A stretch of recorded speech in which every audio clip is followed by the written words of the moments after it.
Let's roll, rolling at the start. We here to bring the truth. Jar open this podcast. We breaking through the fake news. They try to silence us, but we will be subdued. We're bearded alpha males here to save the youth. Spitting fire on the mic with the bass Christian takes. Exposing the lies, keeping the demons at bay. We ain't afraid to speak up. We won't be swayed. Jar open this podcast where the truth is laid. Jar openers, cracking open the lies. We're rolling Atlas up. We're here to rise. Bearded alpha males saving the youth from the godless demons, spreading the truth. We ain't playing games, we're on a mission to awaken the masses with our intuition.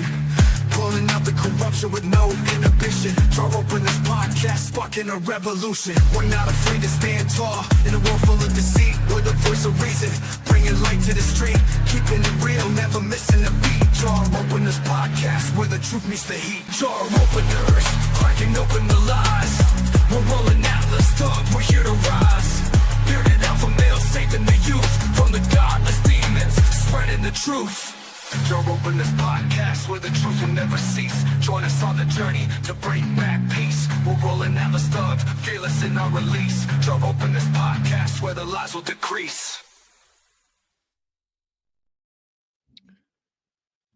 All right. Jar Openers Podcast, episode 74. How's it going? I love that, Steve. Yeah, Christ is King, man. I did see his meltdown. In honor of Jordan Peterson's meltdown, Christ is King. 100%. House as well. Good to see you guys. All that good stuff. Want to remind everybody, make sure you're hitting that like button. Double check, make sure you're subscribed. All that good stuff. You guys know how it works. Also up on Rumble and X. We got a lot to talk about. A lot happened today and over the weekend. Well, not over the weekend, but in the last couple of days, I guess I should say. Right. It's Wednesday, not Monday. I was telling myself it was Wednesday all day, and then my wife comes home, and I'm like, "Wait, do we have the show tonight? Or is it Tuesday?" And I'm like, making myself double check like what I believed all day that it was Wednesday, and of course, I was right, like usual. Right. Yeah, I'm excited. Plenty of good content to clip up and obviously put on the channel. But we have a lot of videos today. Actually, a lot of we'll be reacting to a lot of different things that happened across the space. I'm most excited to get into the Nancy Mace meltdown on Fox. Although it wasn't as much of a liberal meltdown as we would get, but that video is so absurdly cringe. Now, I'm not sure if you've seen that, Whirl, if you saw Matt Walsh's take on her interaction at the beauty store. But I want to say I've heard something about it, but I haven't seen it directly, I don't believe. So yeah, I'm looking forward to checking that out. I've been paying attention more to the whole Tim Pool went to the White House, what was said, what's been going on with Austin Metcalf and Carmelo Anthony. Bit of good news on that front, which is that finally the actual victim, Austin Metcalf, his Give, Send, Go has surpassed the amount of donations over, Carmelo Anthony's Give, Send, Go. So at least there's it's crazy to think that that's even possible, that the the accused killer, whatever. I mean, it's not even accused. Everybody knows. He admitted to it. He called it self-defense. But that his Give, Send, Go is actually had more money in it, more donations up until today. A couple weeks later, it's pretty crazy. Yeah, well, you saw that the father's been swatted like 3 times now, right? Right. And the weird thing about it is, the dude's kind of, look, man, he's the victim's dad and he's grieving. Don't really want to diss him, but the dude's kind of a beta, to say it nicely. And that's saying it nicely in my opinion, where I'm coming from. He went to the press conference that was, open to the public the other day, that was put on by Carmelo Anthony and the guy that's basically running his story. And you notice I didn't make this observation, but it's worth repeating. None of the big notorious race baiters, the Jesse Jacksons or whatever, not Jesse, is it Jesse Jackson? Who's the other one? Jesse Jackson. Yeah. Most of them are race beaters anymore now. You know what I'm saying? The people that typically show up in these situations, they're not the ones showing up. It's just this one guy. I can't think of his name right now, but he's got this history of shaking a baby and severely injuring it, and Tyreek Hill, yeah, Tyreek Hill. amongst some other things. And so it's just indicative that the people that have been there, done that, and played the victim. Yeah, Al Sharpton. Thank you, Donnie. Donnie's they're not cycling. Yeah, and what's up, Donnie? Good to see you.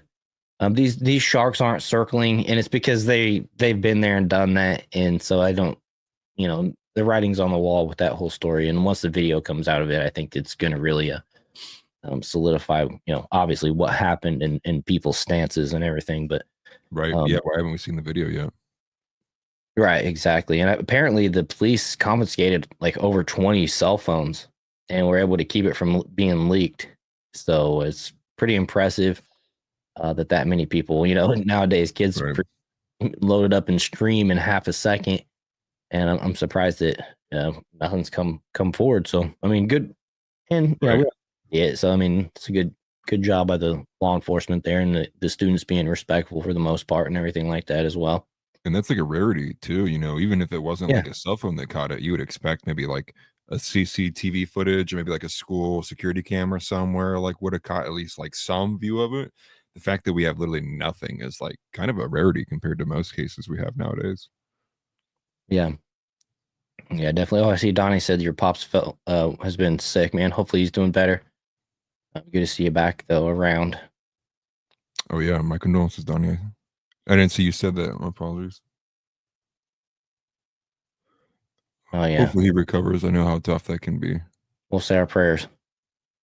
Prayers for Donnie's dad. Right? Yep. Your dad. 1 like equals 1 prayer for Donnie's father. Right. Yeah, for sure. But in reality, I do hope it's going well. I know it's not fun, especially, if you got to travel back and forth and start taking care of things. So yeah, we're just glad that you're here. At least you have the time to be here tonight. Yeah, 100%. 100%. Yeah, we're just sending prayers, man. Prayers for healing. That's where we're at. And then also we got Myron Gaines. He's been doing the college campus kind of thing, the Charlie Kirk deal. And he just goes nuclear. I wanted to try to put it in the title, but the title was only 100 characters long, so I just left it at what I put it in there.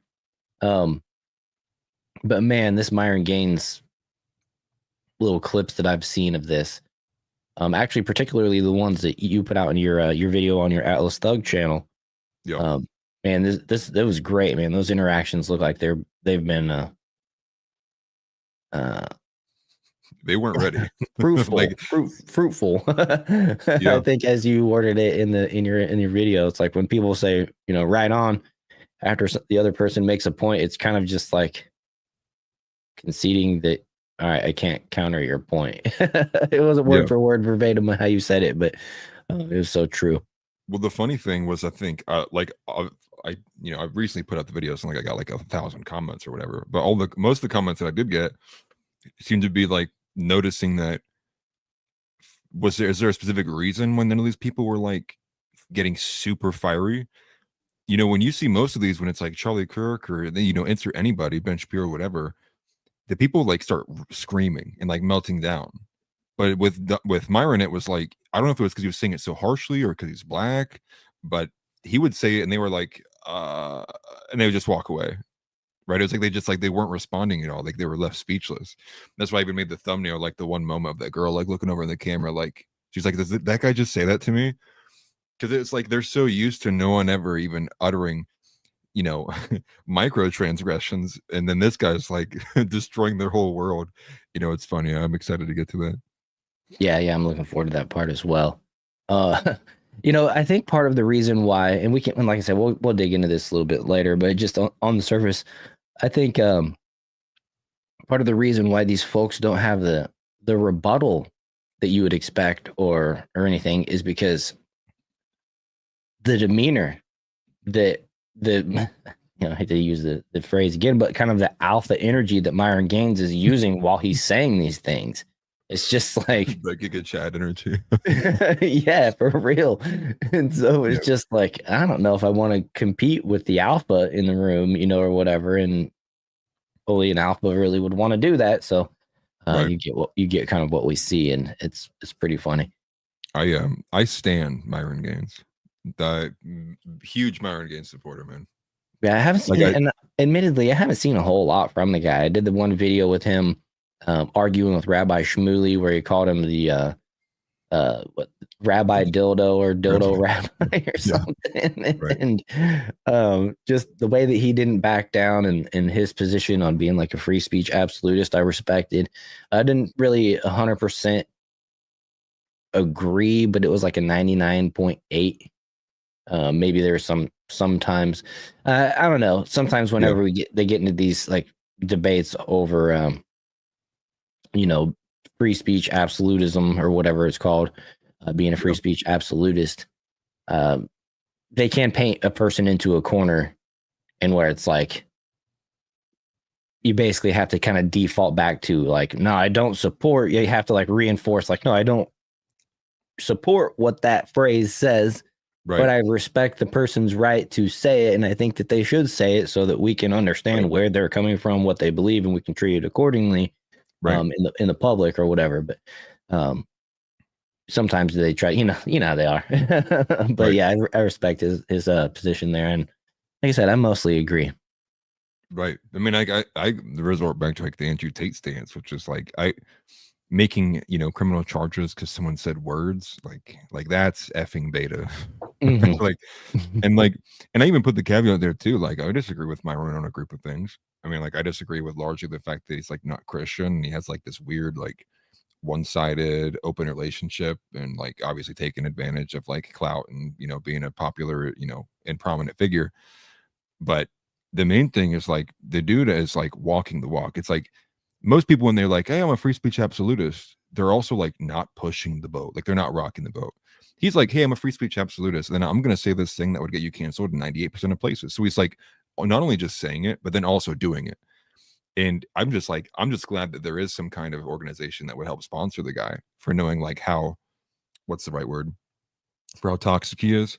I mean, like he's basically like one step above water compared to like where someone like Fuentes is, right? Where it's like that no one will touch that guy. Myron's like, I think he's probably like one major moment, and it's probably going to happen soon with what is something he's probably going to say on college campus, where he's going to fall to that level too. Probably get banned on this, banned on this, banned on this, banned on this. And, I never know. Yeah, I just support it, man. Yeah, for sure. One thing is for sure that I have always criticized the college campus debaters. You know what I mean? When Ben Shapiro, a dude that's 24/7, politics, religion, culture, goes into a university and debates a 19-year-old who doesn't know shit about the world. It's going to be one-sided, you know what I mean? And some of these other folks, even Charlie Kirk, it affects the young people that are involved. So it's still a good thing, but it's just funny, seeing these dudes that are pros among the top of the pro level, you know what I mean, going in and just debating these like total novices. Right. Well, it makes them look really good, so it's pretty funny. Yeah. Well, here's the thing: is like I think what the people get like debates and their purpose is wrong. I think like when someone's like, well, clearly they were debating in really bad faith and like they were arguing with each other, like he wasn't trying to change that person's mind for the better. It's like, no, like probably not. Like, I mean, like if you were on the fence or open-minded about a topic, would you think you would be sitting there debating it? Like, no, like if you're debating it, it means you're ardently supporting the thing that you are for, which is why you're willing to debate someone who is opposed to you. It's never going to work that way. Debates are for the people who are listening in. Yeah. The people who are who are watching both sides interact with each other. The same way when we're going to see in these clips here with Myron Gaines, the amount of college kids who are like surrounding it and like watching and listening, probably some Yeah. who I would imagine don't agree with everything he's saying, but are clearly captivated by the discourse. And there's really no discourse even happening. It's basically Myron shredding person after person after person, and they're continually standing there listening. And so the same way with like even like online debates too. Like I learned the majority of a lot of like things when it comes to like theological and like deeper Christian context by watching two individuals who debate it. You know, when I'm seeing two guys go hand in hand, and as long as just being professional, they're not going ad hominem with each other. I learn a lot more by listening to two guys who ardently disagree on a topic argue for an hour than I do listening to like a 2 hour long podcast with a one-sided presentation of something. And so I try to like seek out the debates because I want it in its most raw form. Yeah. Because after that 10 minutes goes by and the niceties drop, that's when you start getting like all the raw pieces. You know, you get like the raw form, how people like truly think about something, because like that PC stuff dies after the first, disagreement happens. Right. You know, and I observed that just this last Sunday, I was watching the Whatever podcast, right? And I don't really watch Whatever, but I've been trying to catch Andrew Wilson like in his live debates lately or whatever. And so he does the Whatever podcast, and he goes on there and does like a guest, remote appearance, and he'll debate and just generally be a part of the conversation. And I realized that those Whatever podcast shows go for like 8 hours. Right. So they start getting good like halfway through. I'm not saying that they weren't good, but I mean, even interesting points start happening in the middle of the show. And I think a lot of that has to do with what you were just saying, the fatigue that comes along with it, and that people just can't put on like the facade that they're faking whatever position it is for that long. Eventually they get caught up or they get tripped up, and then the real debate kind of conversation ensues. And so there's kind of something it's just to your point, there's something to that longevity that just beyond the first 10 minutes. And this is something that we were talking about the other day. I'd love to do, it's a pipe dream, but like even with these Piers Morgan, his current format, he gets the 3 or 4 or 5 people in there, and then they do their debates, and man, you get these like heated moments, but then Piers moves the show along. I want to get off this topic, or I want to hear this third person's opinion, or whatever it is. Right. And kind of the heated debate segment kind of fizzles out. And I wish, I think that it'd be as more politically. Yeah, exactly. It's like, oh, I wanted to see them duke it out and actually, see who got knocked out, not just one round decision. Yeah, one round decision, good, but it'd be cool to see for somebody to set up that type of show and just let people just actually debate for like a good hour and a half over the 1 or 2 topics, and just get through everything that they really want to say, and all that type of stuff. So I'm looking forward to maybe seeing something pop up on the scene, doing that. Somebody with more clout that can actually reach out and get people to, say, hey, let's get Douglas Murray and Dave Smith back in a room again and finish that or whatever. Which that's kind of a bad example, because they were on the Joe Rogan podcast, and they did have more of a long form opportunity to get into it. But that's the most recent biggest debate, you know what I mean? So let's just use that as an example. But it's just like one of the cringiest debates I've ever seen, because it literally starts with it was like a 30 or 40 minute struggle session between Douglas Murray and Joe Rogan that really gets Joe Rogan anti Douglas Murray by the end of it. Because I don't know if you saw, I think the next episode that he had was with oh my gosh, Tim Dillon. And Joe Rogan was making fun of Douglas Murray's accent. Have you seen that clip? You're going to talk about somewhere you've never been, and they kept doing it over and over. And I was like, talk about some place you've never been. Never been, right? Like, it's funny fun. It's so funny. I watched Dave Smith's response to that, and he's like, "I'm sorry, I don't have an eloquent English accent that I can use to whatever." That was just so funny, dude. And they put not South Park, but the Family Guy. They made like a Family Guy edit, and it's like I can't remember the guy's name is, but it's Chen, It's like super long. It's like literally underneath the mic and extends outside the picture. And he's like, being like his chin is like super like elongated. Oh, it's so good. I never really watched that show that whole lot, to be honest with you. No, that podcast. I listened to it like the first time around, like all the way through, and then like I did a couple like clips of it for like the channel. Yeah. The worst a video has ever done in my lifetime was that coverage. I think it's sitting right now. It has like 50 something likes and then like 50 something dislikes. It's like it's sitting like right at like the 50 percentile. And like for whatever reason, a bunch of people came in on the comments, and there's even somebody who even said that too. But a bunch of people came in and they were like, Douglas Murray wiped the floor with Dave Smith. Oh yeah. And like, well, there's that's the somebody best who was one. like, they were like, bro, anywhere you look, anywhere, no one's saying Douglas won the fight. Like they like this comment section is estranged. Like, what's going on?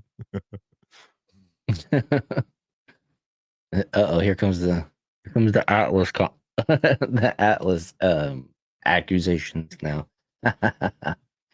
No, yeah, no, I saw I'm not that. the only one. I'm not the only one. Oh, cracking me up. No, you can't get two guys to talk this long and one of us not be gay. No, but it's actually on fire in here. I actually had to turn my what is it called? My AC off, because the other job that I do like a lot of like very finite audio work, and like my AC is way too loud, so I have to like literally turn it off to like record. And so like I got super heated, then took a hot shower afterwards, as this room is steaming. So yeah, I'm wearing a wife beater. Like I'm not like wearing anything. I'm wearing a wife beater. He's wearing his kimono with nothing underneath. I'm gonna tuck it like your mother on Christmas, wearing the robes like this. Looking at my chest. Pull Kevin O'Leary and put a suit on, and then wear your pajama bottoms and go on camera. I don't know if you saw that the other day. No, Kevin O'Leary was doing his spots on the different shows that he goes on, and they showed a side angle of him that was not like just showing like what you see of me. Yeah. It was actually like off to the side, showing his whole body. He's like on a chair that's like raised up and everything, and he straight up has like pajama pants on, like wild colored pajama pants on with a suit jacket, like like looking professional from here, but it's like, dude is straight up about as soon as he gets off camera, he's taking that jacket off and going and hanging out on the couch. Yeah, exactly. It's really funny. No, but King Solo Wings asked where they're back. Where'd he go? I put it on the screen for a second. Maybe I said, how did this podcast get started? Yeah, asked if we were friends in real life. There it is. As we're friends in real life. No, actually, Donnie introduced us to get to each other on X. It was just a random thing on X where I did one of those, like, trying to get more followers on X. So I was like, somebody posted like this and make a comment and then like the other people or follow the people or whatever. And I think that's how our accounts intersected, and Donnie reached out and said, hey man, you should talk to this other dude and see about doing a collab. And then we just we tested out a couple shows. We watched like the RNC, did like a 5 or 6 hour stream, and it just kind of worked out well. So then we were like, all right, let's start doing more shows. We started doing once a week, and then we started doing 3 a week, and now we're here. Right.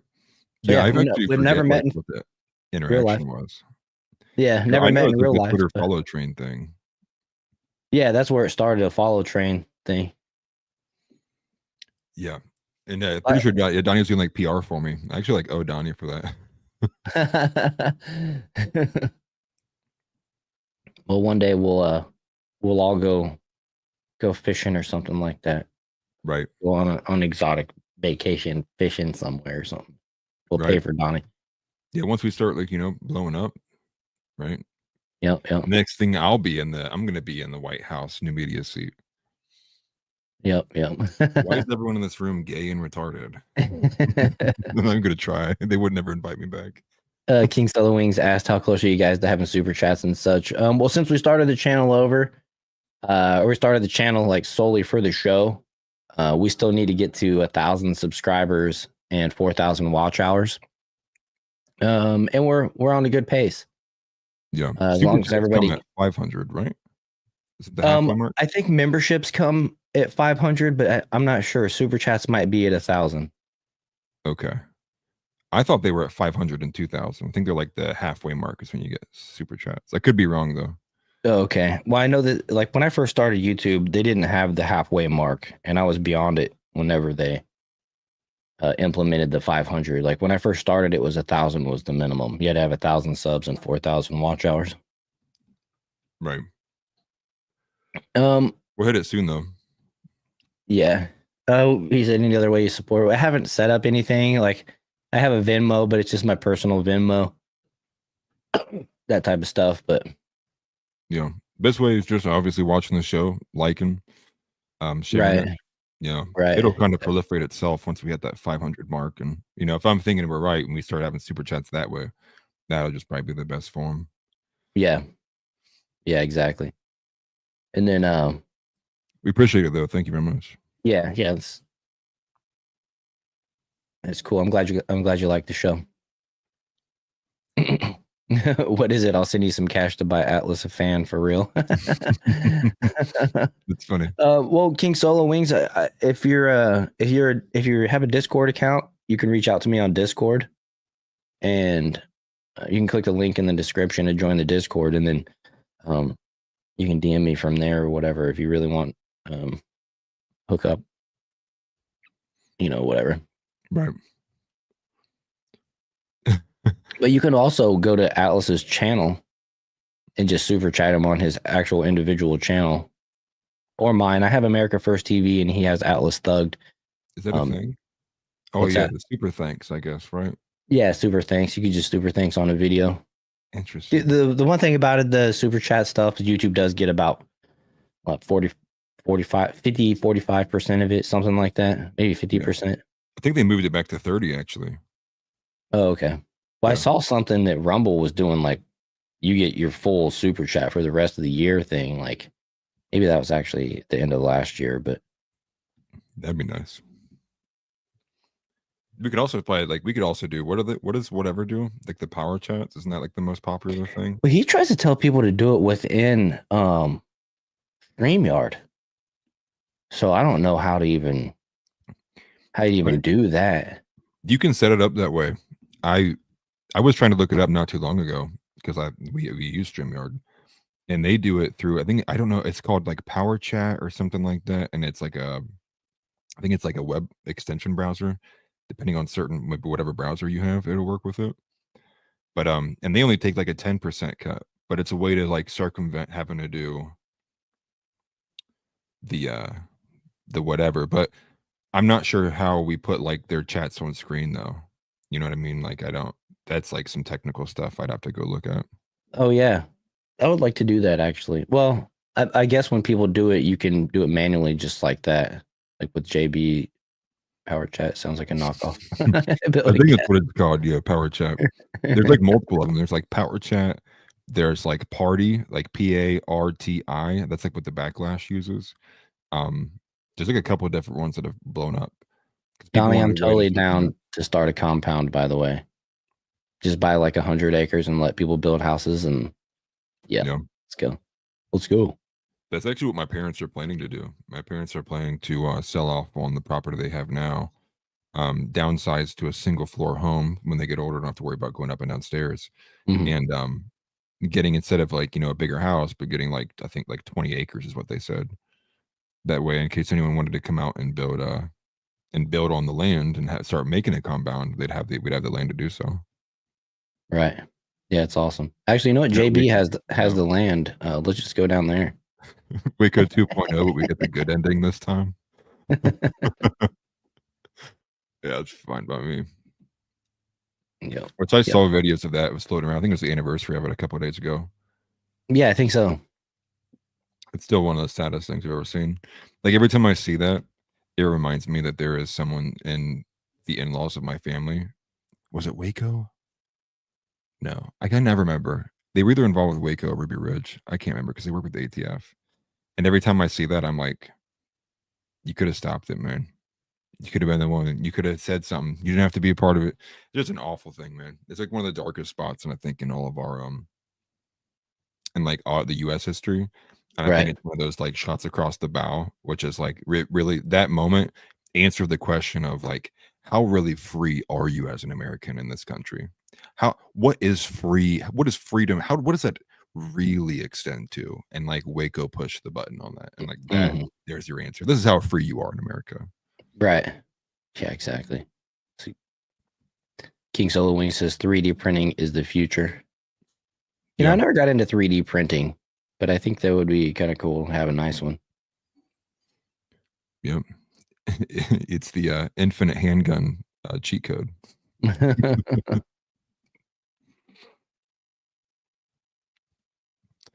But how much you yeah, right. We haven't even gotten into a topic yet. We're like 30 minutes in. We haven't even started. Right. Well, we started on the Myron Gaines thing, so let's go ahead and for clip sakes, we could probably if we decide to go make a clip of this, we could probably clip out some of this from the intro and just go right to the video here that I'm going to play. Let me go ahead and add it to the stage. Just share my screen. Introducing Myron Gaines. And Steve said something about me earlier. I think I missed that. What did Steve say again? He said, if I was in the White House media room, excuse me, may I speak with a man? Yeah, that would be me. I would try to post something like that. Like, sorry, like, why is this woman speaking to me? Someone get this? Funny. To remind everybody, make sure you hit the like button, double check you're subscribed, all that good stuff. Share this with your group chats, share it on Facebook, share it on X, all that good stuff, please. Help us reach as many new people as possible. Yeah. In this clip in particular, I actually didn't see because it must have happened later on. Because when I had made my video, his event was actually ongoing. So I covered some of the outside early in the day events. And there were a couple of clips that happened later on when he had moved inside, and they were really good. This one's hilarious. This one is sad, but it's also hilarious. Well, I love this right here. Myron Gaines Updates posted this, so I assume that's probably not really him. I hate these updates channels, to be honest with you. All the parody or updates or news accounts. I'll end up liking and sharing something, and I'll go to like share it with my friends, be like, "Oh, check this out," and I'm like, "Oh, wait a minute, that wasn't the real person that said that. Fuck, never mind. Disregard." Yeah, I hate that shit. But it says, "Quote: Where did she immigrate from? Retardistan. Send her back." So let's see here. Good. Let's go here and we'll let her rip. Most women get raped, sexually assaulted. 99% of women get raped and sexually assaulted. You do know that, right? And because of men's savagery. Holy crap. Because of men. Women Remember need to that. hide. There's a rape epidemic going on. Like. So anyway, I'm pretty sure if I point to any woman in this room, they could tell me a rape story. Sure. Maybe their fantasy. Who knows? I don't know. Their fantasy? I don't know. A lot of women read sex novels like that. I want you to look at our country today that men have ran and look at how shit it is. We're the strongest superpower in the world. What? No, we're not. Yeah, we no, are. we're not. Yeah, we are. You know, countries are warning their people to stay away from us.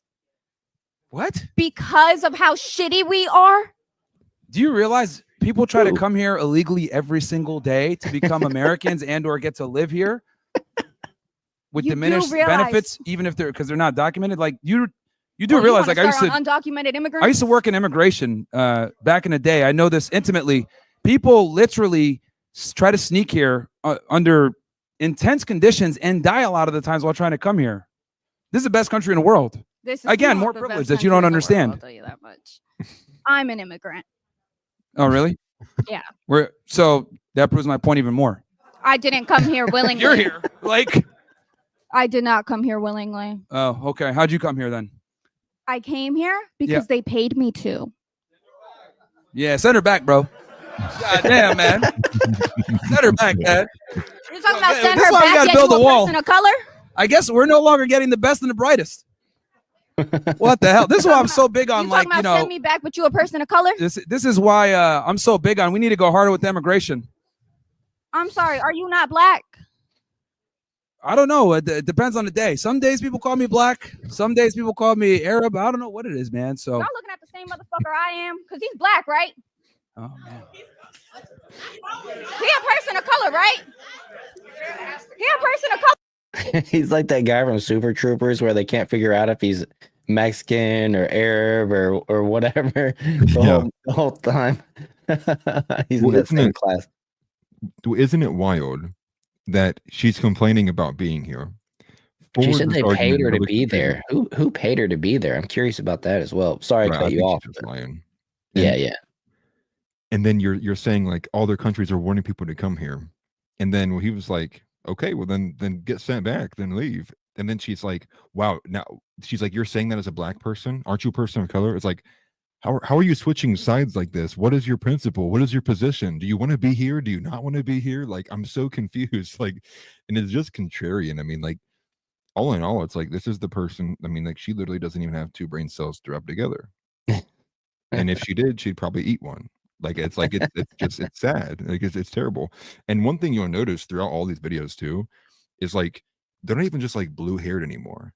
Like now it looks like Darwinism is like full on in effect here. Like what evolutionary process is happening?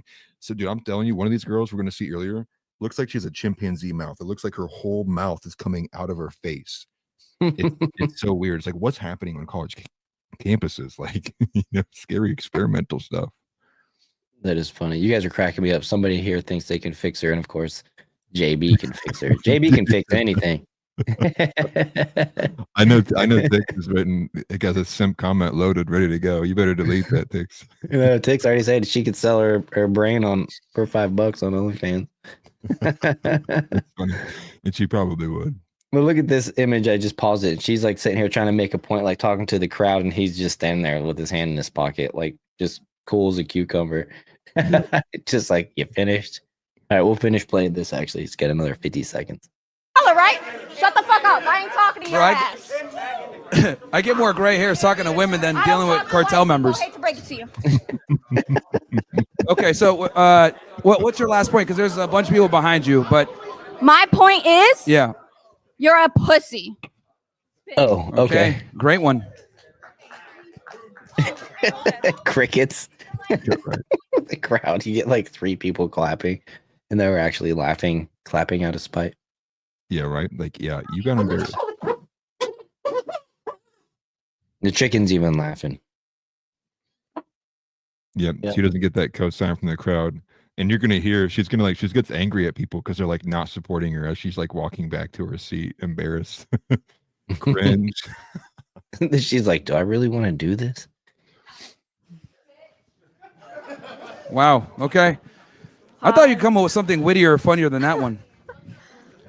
Like mom jokes. Are we in like 1997 or what? What's going on here? Where did she immigrate from? Retardistan? Holy. This is our college education system, man. God damn. Chicken. I'm smarter than that chick. We really aren't getting the best and the brightest, are we? It's so funny. That's some funny stuff. Okay, King Solo Wing said, I got Discord. How do I find you? The link should be in the description below the video. Let me double check. Yeah, should be. It should be.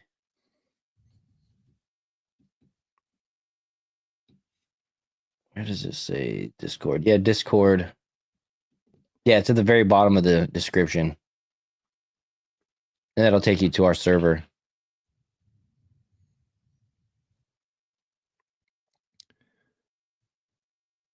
The chicken would smoke her at tic-tac-toe. Hey, what's up, Angry Yeti? Good to see you, bud. Tyler's plucking his chicken. That's funny. Yeah. Okay, so That was great. I hadn't actually seen that one. I have seen clips from this. Oh, the thing that I was watching earlier had music in the background. I'm hoping that the music isn't playing on this one. I don't think it is. No, you talking about like that sound that comes in? No, somebody, I think it was Dom Lucree reposted it, but then he added music to the background, or he reposted somebody else that added like a music overlay to it. You know how people try to like repurpose and reuse stuff or whatever. I don't know. Yeah, if not, let me know. I have the raw one that I had on my channel, so I can find it in my bookmark somewhere if we need to find that one.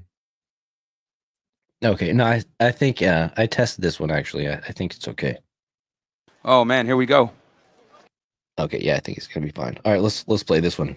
Yep. Yeah, and forgive us if you guys saw this on Atlas's channel before. It's definitely worth a rewatch, though. To be honest. Oh man, here we go. Okay. Hello. Do I deserve more or less? Are you a man or a woman? I'm asking you. Do I deserve more or less? Well, probably less. Even now, when my voice is lower than yours? Even less now. Because women only get in line when you have other women in line. Now, I know that... What was that? He said you're not welcome on campus, prick. Oh, look at this guy. Nice jorts. Hey. Nice jorts. Hey, I have another question. Take it easy on the jorts and cargo shorts. I saw your smile fade when he said that. Actually, I don't have any jorts, but I do like have a couple pairs of cargo shorts. I gotten into this kick. Sorry, side note. I started buying shorts with a drawstring. They're like cargo shorts, but with a drawstring, so I don't have to have a belt all the time. Interesting. Much more comfortable. Anyways. Interesting. Do you know who invented Wi-Fi? Yeah, dude, I love it. Like the technology for Wi-Fi? Let me guess, a woman? Well, yeah. So if it wasn't for a woman, your podcast, you wouldn't have one, and it wouldn't have gotten demonetized. Oh, good one. Yeah, so here's the thing. We do direct connect on our pod, so I don't care. Wi-Fi is... Oh, now it's I don't care. Okay, great. Hello, sir. Make sure to hit the gym as well. Sir. Hey, Hey, just being honest, man. sir. Yeah, look at this The guy. way he ignores this chick is so good. Look at this guy. Sir, Hey, if you're here to the have girls a aren't gonna fuck you, conversation, man. I'm trying to have one with you. I have the microphone right now. Excuse me, sir. Yep. Like I'm trying to have a conversation with you. It's my turn. My turn. You have rules. The girls aren't gonna fuck you, bro. White knighting is not gonna do it. Okay, hi. Would you like to have an actual conversation? This is fucking awesome. It's a learned skill that they need to develop to learn how to properly deal with women. So Why that do they you don't need to end learn up- how to deal with people? See, this is exactly what I'm talking about. I teach guys to avoid women like you, as a matter of fact. Thank you. Stay away Yeah. from me. Yeah, well, I don't know. You should be in the kitchen somewhere, but it's fine. We'll have this discussion. Because a man's job is to be a leader and be assertive and convey information. Women, you guys will be quiet and make sandwiches. That's the difference. You can make your own sandwich. If you need to take a crash course on how to talk to other people, you can take a crash course on how to make a fucking sandwich. Anyway. If you're such a strong provider, provide! You sound mad that, do you know how to make a sandwich? Yeah, I do. Want me to teach you? No, thank you. That's the woman's job. I think you mentioned you have an open relationship, but specifically on your end. Only on my end, yeah. So you take the nuclear family, which is a loyal and faithful husband. Only women could be sluts. We are the slut makers. Girls over here try to call me a slut. Hey, we're the slut makers, man. There's no such thing as a man that's a slut. Hey, so I really think your ideology is interesting. How do I apply it to my lesbian relationships? Oh, well, you guys are useless to society, so. She thinks she's being clever, and then that look right there is just like rage and confusion. Rage and confusion. That is female soy, just to the max. You can hear the Windows 98 like music, dun, dun, dun, like it's trying to boot up, dude. Like, how do I respond? You can hear the old school internet trying to redial back up. Right, right, buffering. JB says she's more high than I am. She looks it. It's the still shot. Oh, man. That's what I used for the thumbnail. That's so good, dude. She just was like dumbfounded. Like, no way he said that to me. That's really funny. It's never been harder to give away money. Let's see. Solo Wings, did you join the Discord there? Looks like you're in. Let's see. Unlockable player. It's never been harder to give away money. King is determined. We appreciate it, man. That's funny. Yeah, appreciate it, dude. I'm waiting for wife confirmation. I said that the other day, Jay. Just have to take his word for it, man. What's funny is you guys have had wife confirmation, but you didn't even know it.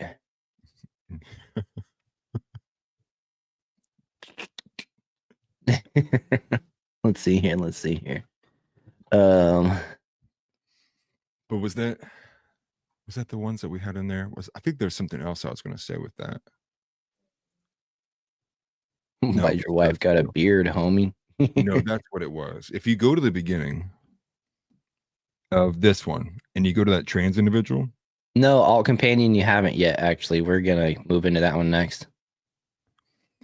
So if you see the trans individual in the beginning of this clip here, the one that changes their voice. What I realized was if you actually go, so you know that Nancy Mace had that girl like picked up a potted plant and like tried to throw it at Nancy Mace. Yeah. That's the same person.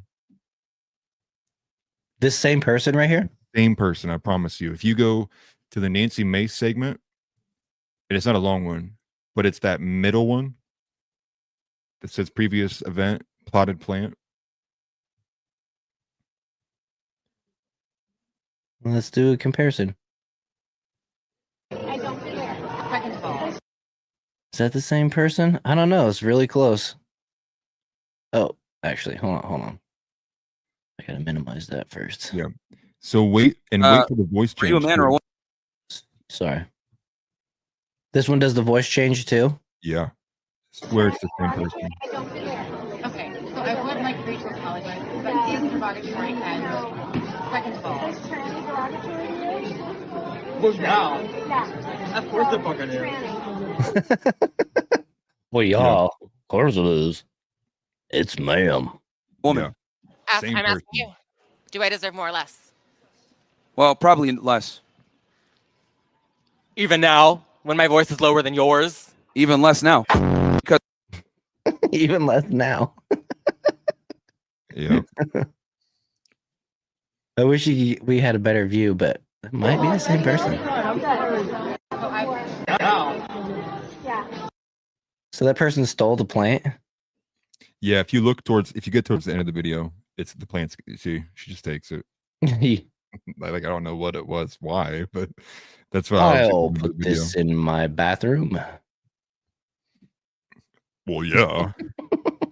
like wait, it's a dude, we can hit him, and it's like that should have been like the correct reaction.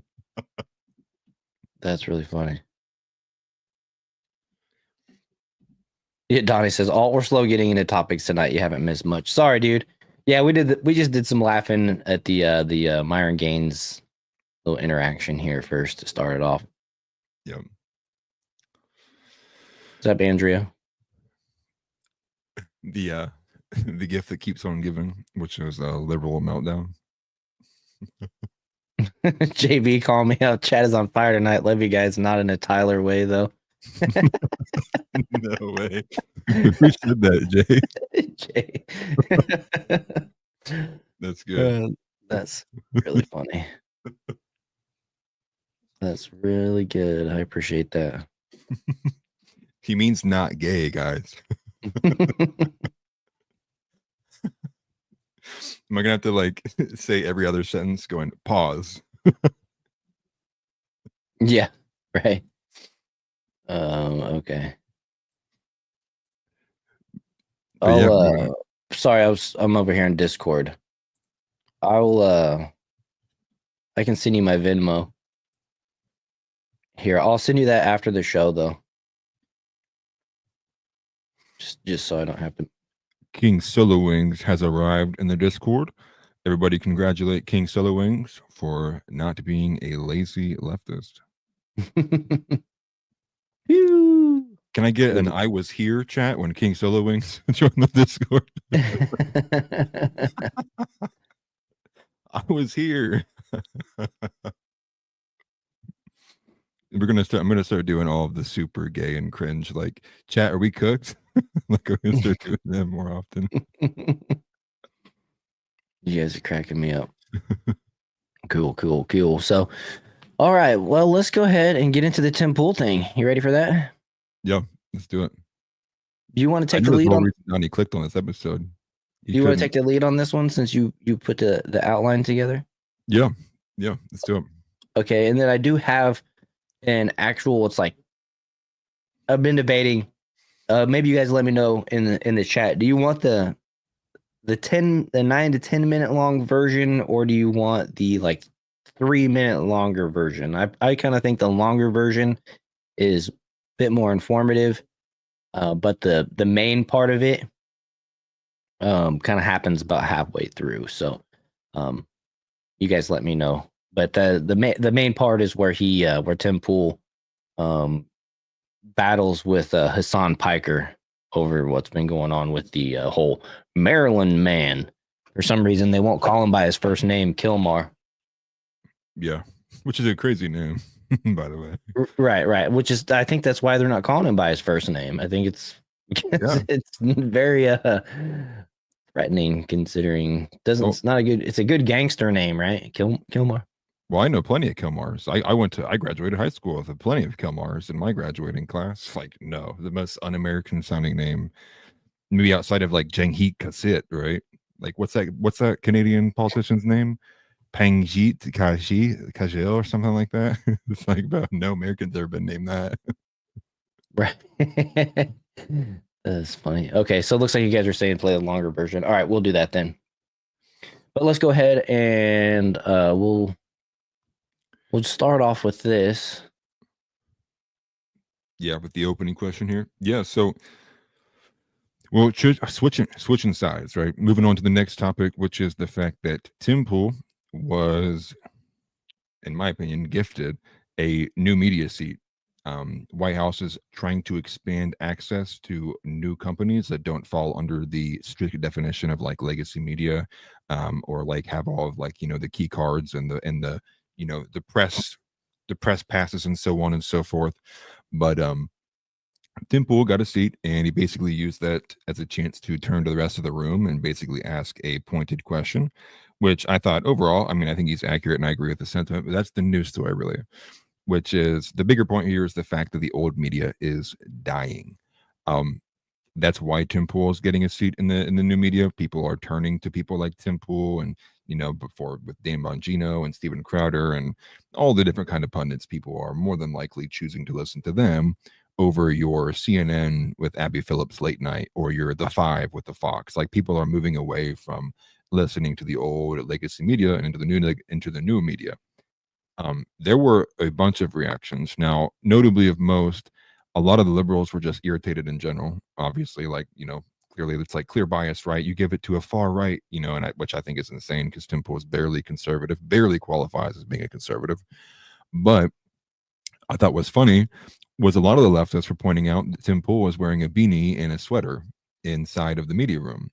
And people are calling him hypocrite because, he called out Zelensky for not wearing a suit when he met with Trump. And so Tim Pool said it's fine because he wasn't meeting with Trump. And then he did wear a suit when he met with Trump, which if everybody remembers the infamous photo of him wearing a beanie poolside, which is kind of funny, right? It's not a pun at all, which is kind of cringe. I mean, in my opinion, I think at a certain point as a grown individual, it's like, you just kind of own the fact that you're bald. I mean, like, you can't run from it forever. It does get a little corny after a while, a little cringe. But you have people like David Hogg and Harry Sitson who also got super upset, which we'll get into as well. But it rang with another video, which Natalie Winters had recently done with CNN, I believe, which is the same guy who did the interview or the CNN special with Taylor Lorenz, where she's like, oh, Luigi Mangione, oh, so sexy. But Natalie Winters is with the same guy, and she basically is like, he's answering the question, like, why are all these people like turning to you, and why the new media this and new media that? To which she says, it's like, well, you guys killed it. I mean, like, you guys were in the position of power, you abused people's trust, and you guys destroyed yourselves, which is why we exist now, which I thought was a good point out there from the CNN. But Tim Pool also addresses the aftermath as well, which we'll get into that clip afterwards too, which I think is in connection with what Worrell had mentioned, which is like this longer 13-minute segment here. But we'll go ahead and get into it. We'll probably start. We'll play with the clip of him actually addressing the press room, which is what this clip is here with Caroline Levitt. Yes, many of the news organizations that are represented in this room have marched in lockstep on false narratives, such as the Very Fine People hoax, the Covington smear, and now what's being called the Maryland Man hoax, where an MS-13 gang member adjudicated by 2 different judges, I believe, is just simply being referred to as a Maryland Man over and over again. Now, in an effort from the White House to expand access to new companies, you've created this new media seat. So I'm wondering if you can comment on following this expansion, you've had numerous outlets disparage the companies that you've had sit here, as well as the reporters. I'm wondering if you could comment on the unprofessional behavior, as well as elaborate if there's any plans to expand access to new companies. Sure. Well, we certainly welcome diverse viewpoints in this room, which is one of the reasons. It's super quiet. Go ahead and pause it. Just clarify what he said there. So Tim Pool basically asked Caroline 2 questions, really. For one, he's asking for comment on all of the other people who have been in the seat that he's sitting in currently, who have abused it and disparaged people and have basically just been irresponsible, if she has any comment about that. And then secondly, ask like more of a real question, which is, what is the plan with expanding new media access, which I think they are planning to open up to 5 more seats. So expect next time it'll be like, it'll be, probably Tim and lives of TikTok and, what's his name? DC Drano and probably people like that, I would imagine. Right. But yeah, he's basically Benny Johnson will be in there. He'll have one for sure. Right. I'm sure Benny Johnson, all the big guys, Daily Wire pundit will be there too. Yeah. But yeah, he's basically like just says, well, what do you have to think about all these scummy people right next to me? What do you have to say about that, Caroline? Which is like, I think it's funny, but also, I do see the whole like the wearing the wrong fit. I think he could have done at least a little bit better. Maybe dressed up in a 3-piece suit like everyone else was. It seems to be like what press are doing. And it's odd because Elad Eliyahu has also become the White House correspondent for Timcast. And he's wearing 3-piece suits. So the only person that's not dressing up for the occasion is Tim himself, which I think people will continue to make fun of just because it does become an Achilles heel. Yeah, definitely. So I'm confused. King Solo Wing said he can hear it fine. In fact, he can turn it down a little bit. But Jay was saying that the audio was quiet. It's quiet to me. So I assume that it's quiet to you guys. But there's nothing I can do other than this volume right here to crank it up. And it's at max. So, my apologies and, just doing what we can with what we have. Oh, you're trolling. Okay, dude. You're throwing me off. I'm relying on you guys for feedback. No, you're good. You're good. Donnie says, I don't care about the wrong fit. I wear my punk rockers everywhere. I'd wear it if I went to the White House too. I'm actually right there with you too, Donnie. And to be honest, Tim Pool has this running thing over the years that he said that he's always stayed consistent to. So at least there's a little bit of principle to this position, but it was that he doesn't put on a suit for anybody, basically. And he likes to point out that he only is worn a suit 2 times. Once was to the White House or to Mar-a-Lago, and then the other one was in his wedding recently or something like that. So, yeah. I mean, it's a bit of a principled position for him. I guess he doesn't want to wear it, but I'm in the same cloth. One of the last times I had to put on a tux, I wore a camouflage t-shirt underneath it. So it was awesome. I had a lot of compliments, actually. People were saying, I wish I could do that. You know what I mean? So, right. I'm right there with you. I wear a hat pretty much everywhere too, even to church. So just is what it is. Yeah, I really don't care one way or the other, but I do think it's funny that is what the left is going to attack him for. No, I think they also were, a lot of them were like David Hogg, and I think Harry Sisson in particular, went after the fact that it's like, oh, wow, so you end up in a Russian propaganda scheme with Tenet Media, and now here you are at the White House press media. And it's like, yeah, I mean, I do. I wish we did get a bit more clarity and closure on the full case details of the tenant media situation, which I don't think has been ever fully disclosed, because otherwise I would imagine we would have seen some hit pieces on Lauren Shen, who like literally has disappeared from the media space since that event happened. Same thing with Lauren Southern. Like both of them like literally disappeared off the face of the map after that tenant story dropped. Interesting. I haven't heard tenant for a while. Oh. I want to see shaman hats. Solo wings. I'm a flip-flop and shorts guy. Sorry, I was reading chat there. Okay, so we're gonna go back to the video. You guys can crank your volumes back up. I'm gonna let it play for the next minute, and then we'll go back to our regular scheduled programming. Many new faces in this room in comparison to the previous administrations. We want to welcome all viewpoints into this room. We welcome unbiased journalists who really care about the truth and the facts and the accuracy. And you rightfully pointed out the Maryland man story, which I, from this podium, when The Atlantic published it on that very first day, I came to this podium and said, this is wrong. The press in this room have this story wrong. And we have seen more and more evidence come to the table that we have had all along. We were always right. The president was always on the right side of this issue to deport this illegal criminal from our community. And it is despicable to see the media continue to refer to this individual as someone who is just a peaceful man living his life in Maryland. This was and always has been an illegal criminal, an MS-13 gang member, and a designated foreign terrorist. And the administration maintains our position to deport these individuals from our community. So. And this is important for everybody to understand, because the left is coming hard, calling him the Maryland man. Pause. The left is what? Yeah, right. But their approach is they're aggressively setting the narrative, framing the situation as this Maryland man getting deported, wrongfully deported, slipped through the cracks. Every bit of their reporting is just factually incorrect.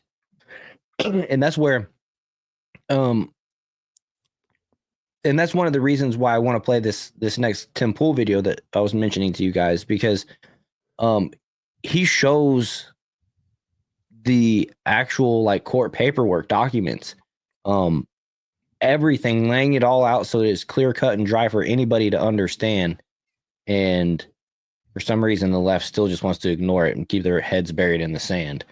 I did see a comment here that Jay says that he wears Crocs so much that he has little tan dots on his feet. Well, just so you know, Jay, you and me are the same. I wear Crocs all the time. Mine are blue.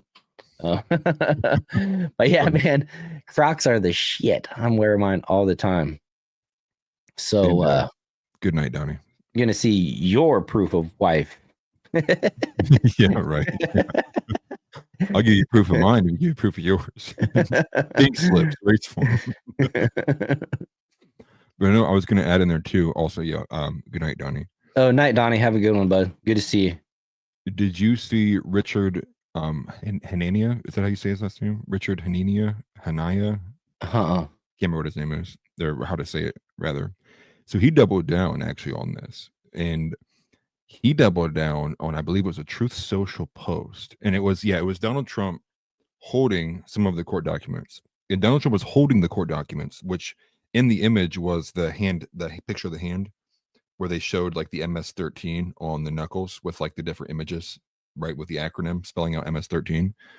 But they added like helper, like on the document, they added like slight like labeling above the knuckles that was like M and S and 1-3, even though it's a picture of like it was like a picture of marijuana, a smiley face, and then a cross, and I forget what the last one was. Skull. Yeah. And so each of those is like a cover-up tattoo. It used to say MS-13, but each one of those was like a design that like hid the actual tattoo. But then Richard Hanania actually argued that they made that picture and they put MS-13 to convince people that like, those were the tattoos. And it was the actual, like the little labeling. And it was like the stupidest thing to double down on, because then you came back after you got ratioed really hard. Yeah, that picture. and then he got ratioed super hard, doubles down on it, and he's like, "You're telling me that most people saw that and just knew that that was labeling?" And it's like, yeah, dude, you are retarded. Your guy was like, what, like 1 million some followers on this platform? You're retarded. Yeah, and you can see this. I don't know if you guys can see that on your screens. It's as big as I can get it, I think. I mean, yeah, it always just bounced back to normal. But you can see the actual tattoos on his fingers, and then it's very clear, black.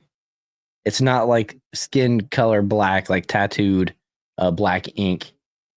It's black writing that somebody put on the actual image to show you what the symbols mean. The MS and the 1-3 are not tattoos, but people thought that they were. They're telling the story that this was the actual tattoo. It's funny that with the MS-13 written on there. But you can see it. It's the marijuana leaf, smiley face, the cross, and the skull, and those are obviously symbolic or symbolism there. Right. And you know, amongst a bunch of other things, which we'll I'm gonna let Tim Pool kind of just cover. So I'm gonna skip over that just briefly. Let's see. But next we have David Hogg's reaction. Did you Yeah, David Hogg is the one who is like angry because like Tim Pool spread Russian propaganda. Right. That's what he says. Yeah. Yeah, Tim Pool was literally paid hundreds of thousands from Russian, what's he say, from Russian money, of $1,000 to spread Russian propaganda. And he just got the first question in the White House briefing. Like David Hogg is also like just such a cuck. Like it's impossible. Like not only is like the words he typed just like, you know, chalkboard to my ears, like, you know, scratch like nails on a chalkboard to my ears, but then he also talks in person, and then you're reminded like how much of a twink he really is. And it's like, this guy should be far away from any kind of reign of power whatsoever, because I think now he's like what, the DNC chair. Yes. Yeah, he's got like some high up position now. Yeah. So now he's been recently doing tours like on like the old media circuit, which I think he was like, it was either ABC or MSNBC.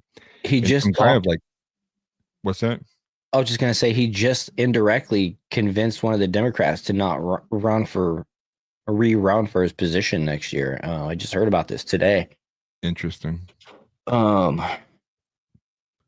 David Hogg kind of made this like veiled threat, like if you're the old guard, they're trying to get more progressive types in there.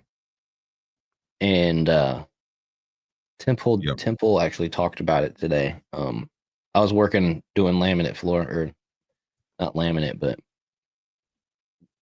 vinyl planks in the bathroom today and listening to stuff.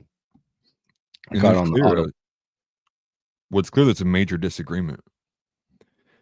Like with the Democrats, I'd actually even covered like 2 instances actually. So one was Rainn Wilson, the famous actor from The Office, guy who plays Dwight Schrute, actually like pushed back against a former MSNBC host. I think her name's like Stephanie Rule or Stephanie Ralla or something like that.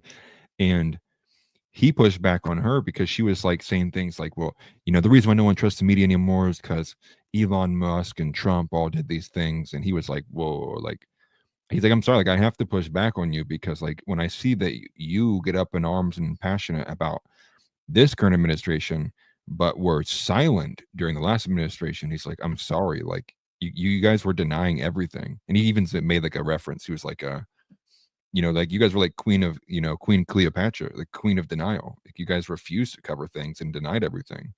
And then there was another one with, man, I can't remember what his name is. It's like Rahm Emanuel. He's like the former mayor of Chicago. And he was actually with Jennifer Welch, I think is her name. And she's got like 2 growing podcasts. One she does with, I can't remember who she does them with, just a basic old liberal girl, white girl podcast. And he pushes back because he was recently in Japan for a while, and I believe he might actually be, or was formerly, an ambassador for the U.S. to Japan. And he explained, he was like, you know, from the outside looking in, it is very clear from an outsider and a foreigner perspective that the things that America has been recently arguing about are so frivolous and so meaningless in the end, in the big picture. And he lays down and he was like, the Democrats lost in every room in the House. Like, they lost on kitchen table issues. They lost in the kitchen entirely. And he was like, and he made a great point where he was like, the only place that the Democrats won was the bathroom, the smallest room in the House. And she got like super angry. And she was like, no, they're bullying trans people. But I mean, this is like now Democrats arguing with themselves. This is like the very progressive wing that drove them to failure, arguing with the ones who want to move back to more rational, like more core, issues. And hopefully that just continues, because the Democrat Party is probably about to destroy themselves arguing like this. Oh, I love it. I'll take it. And David Hogg, the absolute biggest grifter. Is this the same video that you just played? I'm curious if the volume is actually louder. You can hear Tim Pool's question. Many of the news organizations that are represented in this room have marched in lockstep on false narratives, such as the Very Fine People hoax, the Covington smear, and now what's being called the Maryland Man hoax, where an MS-13 gang member adjudicated by 2 different judges, I believe, is just simply being referred to as a Maryland Man over and over again. Now, in an effort from the White House to expand access to new companies, you've created this new media seat. So I'm wondering if you can comment on following this expansion, you've had numerous outlets disparage the companies that you've had sit here, as well as the reporters. I'm wondering if you could comment on the unprofessional behavior, as well as elaborate if there's any plans to expand access to new companies. Sure. Well, we certainly. Okay. So it's a little bit louder, I think. Yeah. That way everybody can actually hear what he asked. I thought that was the first half of his question. Well, they're both parts were pretty good questions, right? We want to see more independent media have access to these type of briefings. And the first one was kind of a statement. And Right. I thought it was great. It was asked on the proper stage, and he wasn't told what he can or can't say. He wasn't told to, you have to ask this or anything like that. And it's funny because when he talks about this, I don't know if he'll mention this part, but he did come in through the same door that Caroline Leavitt comes and goes through. So like, I think all the press was there. Tim Pool walks in with Caroline Leavitt essentially through the same door, not the same. And I don't know if that's the same one that the rest of the press comes and goes through, but I'm sure they were all, when he walked through the door, just like, this is bullshit. The special preferential treatment. And, I say, tough shit. You know what I mean? Like, Tim Pool supported Donald Trump pretty heavily for the past, 4+ years. I know he was rooting for Trump and voted for Trump in the 2020 election. So you're talking, 5+ years. He's been helping Trump get elected, essentially. And, it's appropriate for Donald Trump to serve and help the people who elected him, right? Right. And so I'm all for this. You know what I mean? The rest of these people in there, besides Peter Doocy, they can all take a hike, man. They're just up there for their gotcha questions. They're not really trying to get to any serious information or anything like that, really. And I love it. I think that they need to have more of those seats in there and stop letting the mainstream media that's opposed Trump all this time get questions. Just let them sit there and be reporters in the room. Stop even calling on them. Like, I've been saying this about Charlie Kirk going on all the other platforms, just the whole thing. Like, I'm tired of the olive branch. Like, you're not going to convince these people that hate you with all of their might and soul that, now all of a sudden you're a good guy and they've been wrong this whole time. That is way too physically painful for a person to actually to pull off, in my opinion. But yeah, we even have Harry Sisson's response. Harry's got to try to get his dig in. But Tim Pool cried about President Zelensky not wearing a suit when he met with Trump. But this is now Tim. But this is how, not now, but this is how Tim showed up to the White House today. A zip-up jacket with a beanie. Maybe he shouldn't be such a hypocrite. Well, I mean, they're not apples to apples. You're comparing apples to oranges. Zelensky was a president, world leader going to meet with Donald Trump directly. This is Tim Pool going to a White House press meeting. I don't know. I don't care what people wear. I say be comfortable and perform your best. Yeah, I would. The right way to do this would be to, for every new media seat they continually add, instead of making it a rotation, should be pull one of the other seats out. You go down the list, and it's like, all right, looks like we're getting rid of, looks like MSNBC and ABC. All right, you guys' seats are done. You're no longer welcome in the White House. Get out. And then replace it with 2 more new media seats.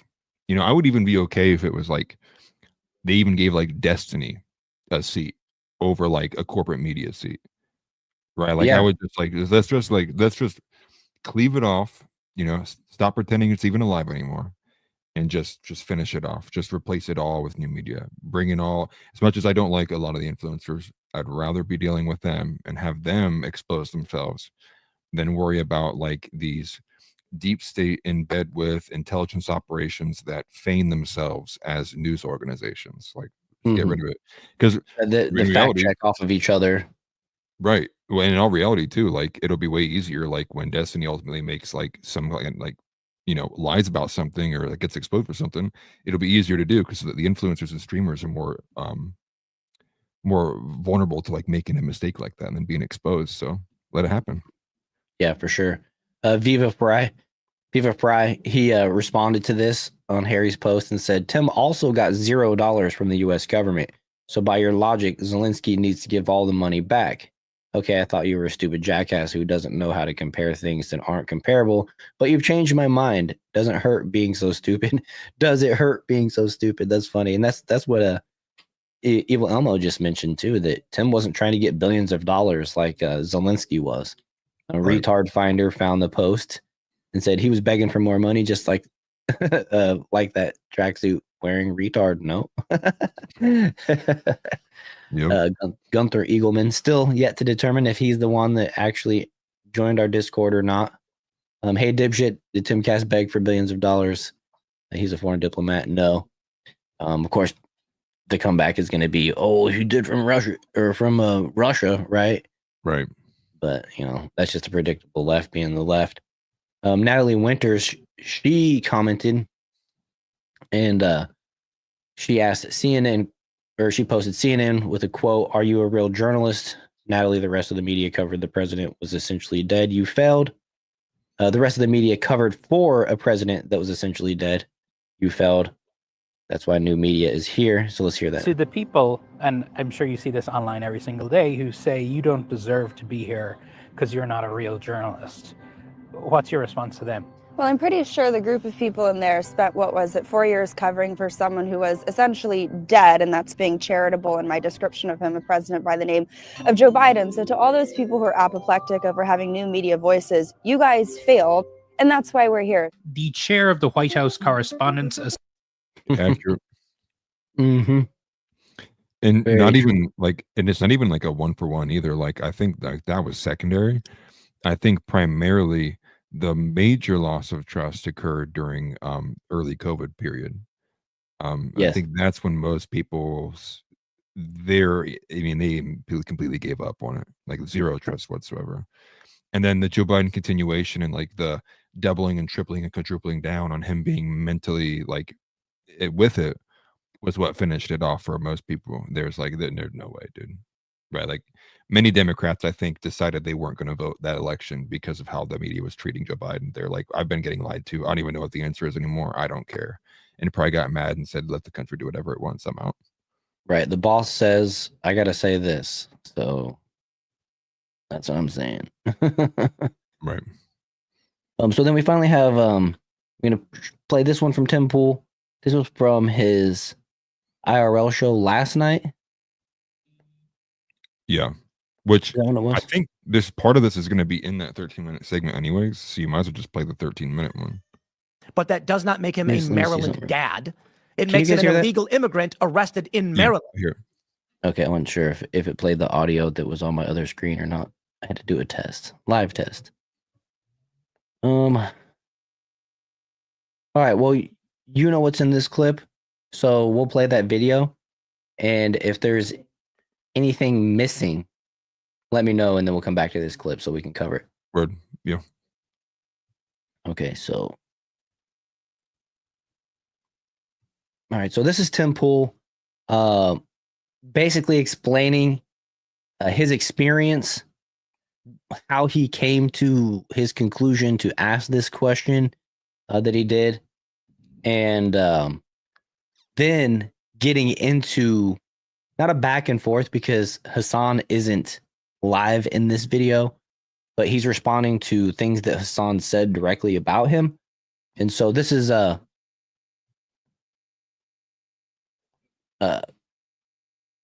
and so basically this is just Tim Pool responding to that as well. But it's going to take us a few minutes to get to that. But I wanted to, I said, I gave you guys the options to play the longer version or the shorter version, and I like this longer version because he shows this, what you see on the screen, which is the court documents talking about Kilmar, the Maryland man. And so, anyways, with that, let's just go ahead and we'll let her rip. Shown this a million times. The average person watches 10 videos of mine per month. So most people haven't seen this document. So I've got to show it. It says, 1, respondent is not a citizen of the United States, is a native of El Salvador, Adams at the Hill. Sorry, I got to start it at 24. I had it at 42. My bad. Yeah, Maryland man is the sort of thing that cost the media its credibility, from Beckett Adams at the Hill. Okay. I've showed this so many times. The horse is no longer dead and being beaten. It has been pulverized into a fine paste. This is the court document for Kilmar Armando Abrego Garcia. And the reason I'm showing this, bear with me, guys. Some of you may be saying, Tim, you've shown this a million times. The average person watches 10 videos of mine per month. So most people haven't seen this document. So I've got to show it. It says, 1, respondent is not a citizen of the United States, is a native of El Salvador, entered the U.S. at or near an unknown place at an unknown time, and was not admitted or paroled by an immigration officer. At a master calendar hearing, the respondent, through counsel, admitted the factual allegations contained in the NTA and conceded removability as charged. This man is from El Salvador, subject to deportation, and he said, yes, you are correct. The administrative error was that he requested a withholding of deportation, saying, please don't deport me yet. They'll kill me. And so the ruling is, you can't be here. You have to leave, but we won't send you to die, which is reasonable. The situation in El Salvador has changed. The threats against Kilmar are very different. He feared a gang based in Guatemala, but El Salvador has largely cleaned up its streets and it's safe now, and he has little to fear from external gangs. What is supposed to happen is a USCIS interview with Kilmar Abrego Garcia, and they say, your initial fear was of opposition gangs in Guatemala. However, Nayib Bukele has cleaned up El Salvador. Now it is safe for you to go home. Withholding void. That's the normal process. Instead, they ignored or missed the USCIS interview and sent him home. Okay. So I believe Andrew Berger referred to this as harmless error in a court proceeding, meaning that it doesn't change the circumstances. So who cares? The Democrats have backed completely off this narrative. They're now appearing on Fox saying, no, we're not defending this guy at all, because it turns out he beats his wife and he's an MS-13 gang member. But let me show you how they frame things. Instead of just not saying anything with the fact that I just asked a question, they're running smears. And they didn't just run smears against me. They ran smears against all of the other companies that exist in the press briefing room. We're just companies. When they ask a question, I ask a question. Of course, we might disagree on things. Why then run this as a news segment? Now, look, I'm a pundit. If they want to do a podcast or write an op-ed, I got no problem. This is not an op-ed. Daily Beast is running the stories if it's news. They then go on to add, completely out of context and for no reason, lies. They claim prosecutors received $10 million from 2 Russian media. They say worked for Tenet Media. I did not work for Tenet Media. They are lying.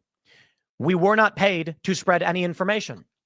The arguments, should it be, I will say this too. The Tenet thing doesn't exist anymore. It's gone. Apparently, they had dropped it before even Trump got in office, making any sane person wonder why they brought an indictment that they weren't pursuing in the first place. No one's ever seen these individuals. There's been no proof of wrongdoing. There's been no evidence of wrongdoing, just allegations. But that being said, we had a license for the Culture War podcast that exists right now and has never gone anywhere and has existed before, during, and after. But this is the game they're playing. So that was kind of the first part, the extended version, right? And I like how he addressed head on the whole tenant media accusations and basically cleared up. I mean, we're already saying we already were doing the show. They offered us money that was not even a substantial amount to do what we were already doing. Of course, we were going to take the deal, and we're still doing the show. So I thought that's worth checking out for all the people that, like to throw it in his face that he was being paid for Russian propaganda and all that stuff. But let's just continue. So they're lying. That's what they do. They're saying that the money was to spread Russian propaganda, except no one ever instructed our company to do anything. We only ever produced the shows we want to do, and we still produce those shows. They make it seem like it was a large sum of money, but I'll say this with full confidence. The money that we got paid was inconsequential to this business. But I digress. I'm not going to waste your time on that. Here you go. NJ.com. Again, figured they'd be writing news articles, not op-eds. But it's disguised as politics. NJ.com True Jersey writes, beanie-wearing Russian-bought MAGA influencer roasted at White House. That's not a news article. What is this headline? I don't know. This is the problem I have with the media. They lie about everything all the time. They don't investigate. They don't care what's true. Case in point. The Poke. Now, I have no idea what the Poke is, but sure. It popped up on Google. Do you see that? Read the headline. The headline is awesome. Right-winged perma-beanied YouTuber Temple now has a press pass for the White House. Bro, that's good, dude. Like, that's good. and here's what I'll say though, too, like as an aside, since we're paused. Like, I get the first one with the Daily Beast, but like none of these so far are like massive publications by any means, right? Like none of them are like the big dogs, right? And so I do think there's a bit of an exaggeration for like how the corporate press reacted to him versus like more so really it's like all of the extremely liberal and small publications reacted to him. Like I don't think they're one for one there. But I mean overall I do think it's crazy that many ran with these stories. I mean it's meant to poison the well, right? And I think again like I would like some full-on disclosure from that case because it just disappeared from the media, but it also took a couple people with it. And I think that there's got to be some kind of, some level of truth in those accusations for not just one, but two major conservative individuals, both females, immediately like are gone. Like they are not here anymore. They're not making content anymore. They're just no longer existent.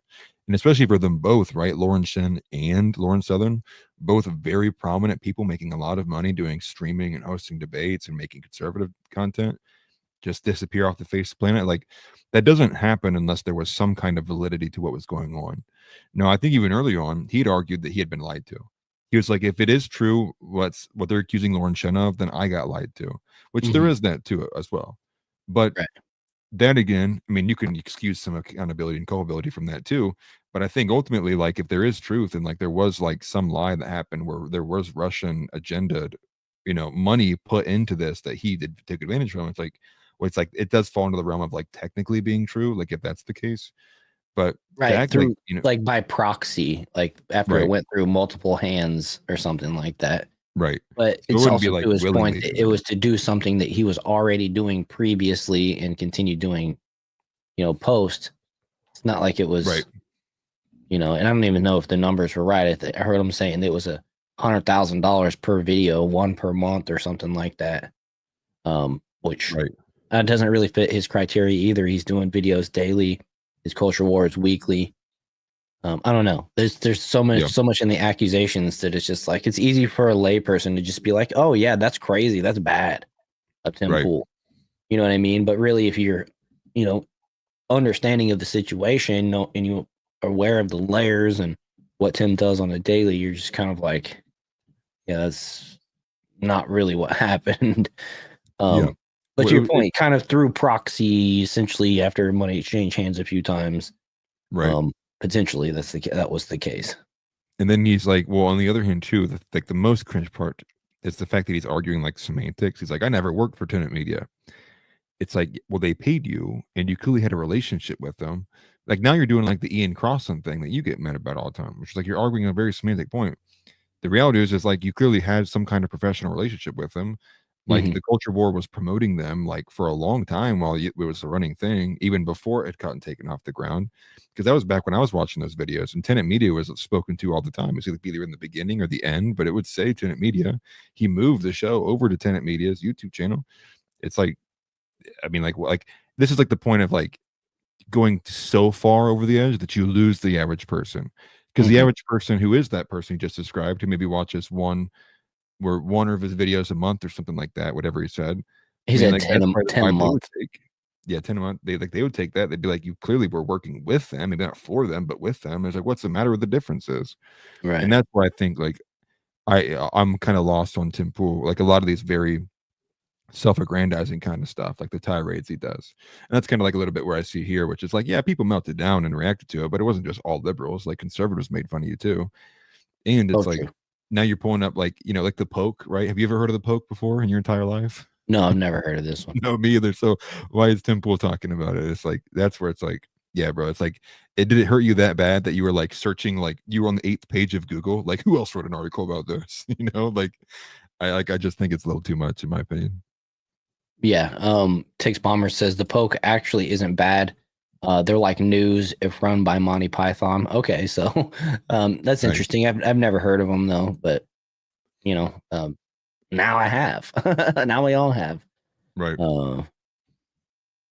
Let's see here. King Solo Wings mentions, but to be, he says it's stupid for Tim to say it wasn't a lot of money, as if it would matter if he was guilty. But to be fair, I haven't noticed a huge Russia positive switch on his show. It's more Ben Shapiro's type of people switch that have that he has that, you know, yeah, and I agree. Elad Eliyahu, yeah. Yeah, I agree that he has kind of lately been like super supportive of Trump, and then what you just said there too, King Solo Wings. And I can't help but wonder if it sucks, because when you're an outsider, you're just talking your crap and giving your opinion, it's one thing. But if you're going to press briefings and stuff, it's kind of a double-edged sword. Your success is kind of your undoing, because now I have a grain of salt kind of attached to Tim Pool's opinions when he talks about Trump, right? Just because now he's rubbing shoulders with them. So it's like damned if you do, damned if you don't type of situation. Right. I mean, like, to the King's point, I mean, like, who did he meet with like 2 weeks ago, like privately? Yeah. Yeah. Yeah. True. Yeah. Mm-hmm. Yeah. 100%. Not passing that by me, man. Right. Okay. So he's about to get into this Hassan Piker thing, which I just think is great, and it's an example of how the left is viewing this situation versus like kind of the reality. YouTuber. Okay, that's fair. Tim Pool now has a press pass for the White House. Hat tip to these 19 reactions. No, I don't. I literally do not have a press pass to the White House. This is a lie. They don't do any investigation. I was brought out specifically by I believe it was White House Communications, to sit in the new media seat. It was an invite from the White House to come in. I completely agree with any criticism of course, the White House wants to invite people who have an opposing view to the corporate press. Likely, it's going to agree with the White House. That's why they're doing it. No one told me what to ask. No one asked me to ask anything. They told me literally ask whatever you want. And the first question I actually had, because Elad Eliyahu, Timcast White House correspondent, said, you should ask about the Chinese national security threat. Normal media question.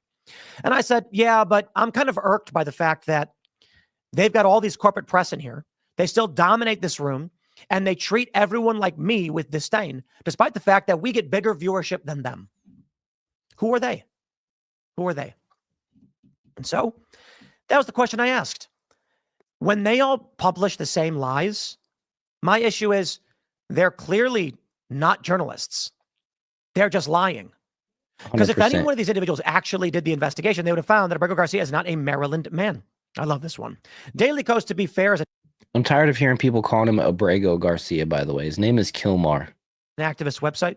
Well, White House to press add into that too, he's brought that up multiple times now, and he didn't actually ask that question. A lot of Eliyahu actually later on asked President Trump himself directly about the Chinese nationalists, which I didn't realize we had over 500,000 of them here, like on visas, which I mean, I think also as a security threat. The same way you would view any other country that you're opposed to having that many of their own people here in the country. But that's what I think is like, was very aggrandizing, is like, it wasn't even that much of a zinger that Tim Pool like laid out to the corporate press either. Right. But it was like, he's like, yeah, my employee gave me a really good question to ask that I thought was like really good and had meaningful value, but I used my one token to take a dump and show the other ones how much better I am than they are. And then literally, it's not this show, but the one previously to that, went on a tirade against whatever that girl's name is, Laura, whatever, which she did have some awful takes, like, let's be real, but went off on her because for what her idea of journalism is, was she was like, well, I just want to protect the people, you know, go after like big corporations and like big industries and like big influential people. And he was like, and see, you have a myopic, morally righteous view and you think you're better than others. And it's like, this guy is such a massive fucking hypocrite. Forgive me, I try not to swear as much. That guy's a huge hypocrite. It's like, now here you are trying to, you know, take the moral high ground and see, now look how much more viewership we get. And I'm so much more deserving because I'm not like these guys. It's like, you're doing the same thing. Like, that's when it's like, he makes it incredibly hard to like him sometimes, like incredibly hard. And it doesn't mean that he's wrong. It just means that you're very hard to appreciate sometimes because you do this BS that I wouldn't say is like selfish, but it's meant to play on in a way that's like, it's very, which I agree, very, you know, negative towards the corporate press, but also in a way that's like, and see how I'm doing it. Well, also at the same time, any kind of like halfway activist person who says like, well, I'm doing things that I want to protect people, you go, look how morally righteous you think you are. It's like, bro, you do it all the time. And that's part of the reason why I just can't listen to him anymore. Right. And I respect that. I like Tim Pool still, especially his show, where he brings on the other guests. Yeah, right. I still learn a lot and everything like that. But Evil Elmo mentions I still want Alex Jones as press secretary for one day. I would love to see that. I would also love to see Michael Malice as press secretary, although Caroline Leavitt is doing a great job. Carolyn Leavitt. Yeah. Okay, so here we go. Now is whenever the Hassan starts. Everything just keeps getting worse. Yeah. This photo is not with me in it. There's I don't know who that is, but he's got American flag cowboy boots. They're going to mention they brought in Tim Pool, who's granted the privilege of asking her the first question of the day. Pool proceeded to team up with the White House spokesperson to spew lies about Kilmar Abrego Garcia, the Salvadoran migrant who was abducted due to administrative error by Trump. What lie? I said they're calling him a Maryland man, but he's an MS-13 gang member. I didn't even get into great detail. Two different courts, I should say two different immigration judges said he's MS-13. He was arrested on MS-13, identified as an informant, as a Chekeo by the name of Chele, who had gang clothes on and tattoos. And that was sufficient that was his due process. Two different judges, a judge and an appellate judge. And they said, yeah, he's MS-13. So what did I lie about? All I said in this, and I think they have the quote here, many of the news organizations that are represented in this room have marched in lockstep on false narratives, such as the Very Fine People hoax, the Covington smear, and now it's being called the Maryland Man hoax, where an MS-13 gang member adjudicated by two different judges, I believe, is just simply being referred to as a Maryland man over and over again. Where's the lie? Even by their own standard, the only argument they can make is he's not an MS-13 gang member. Okay, well, I said adjudicated by two different judges. So my point is, two judges said he's MS-13. Where's the lie? They have to play this game to cover up that they are lying. Oh boy. Mega commentator took money from Russia. No, I didn't. admitted to White House briefing and giving first question. Never took money from Russia. In fact, they're not even investigating this anymore. No, and I stress this too. I believe that case, I'm fairly certain it was abandoned almost immediately after it happened. Immediately after they dropped the news, they just didn't investigate any of it. Yeah, that's because you're friends with Caroline Leavitt and Trump and all of those homies, right? Yep. No, but Yep. this one is also written by the Latin Times, so I've never heard of them. I don't know if they are maybe bigger amongst the Latino crowd. Is it that or the LA Times? I thought I read Latin Times at the very top up here. I can't tell what this on the screen.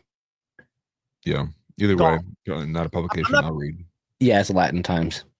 So not as prominent once again. But still, the Mexicans don't like him. Nevertheless, they're writing stories about him. I said that he was about to get into the Hassan thing. This leads into it, so it's related. I'm not going to get into details as to why just yet, how I know this, but that seems to be the case. Interesting.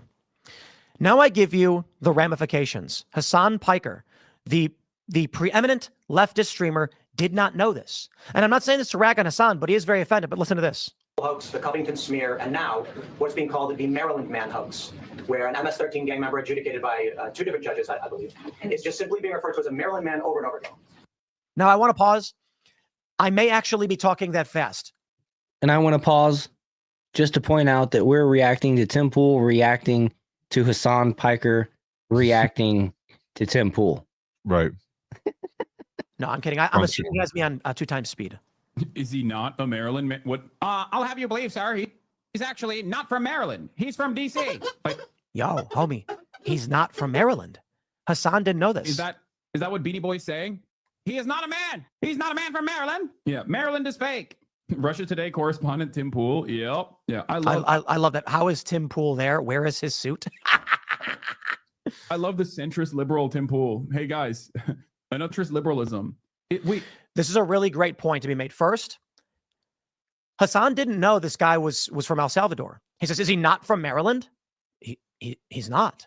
He's from El Salvador. He's barely only spent a few years in Maryland, and he was in a bunch of other places in the country as well. He's been here well longer than the past 5 or 6 years. So where was he from when he came here? Hassan didn't know. And so I feel bad. I mean, he's obviously trying to save face. He's saying, well, you can be from somewhere without being born there. I'm like, bro, dude was born in a foreign country. Okay. He didn't even spend most of his life in Maryland. I'm not going to move to New York and say I'm from New York.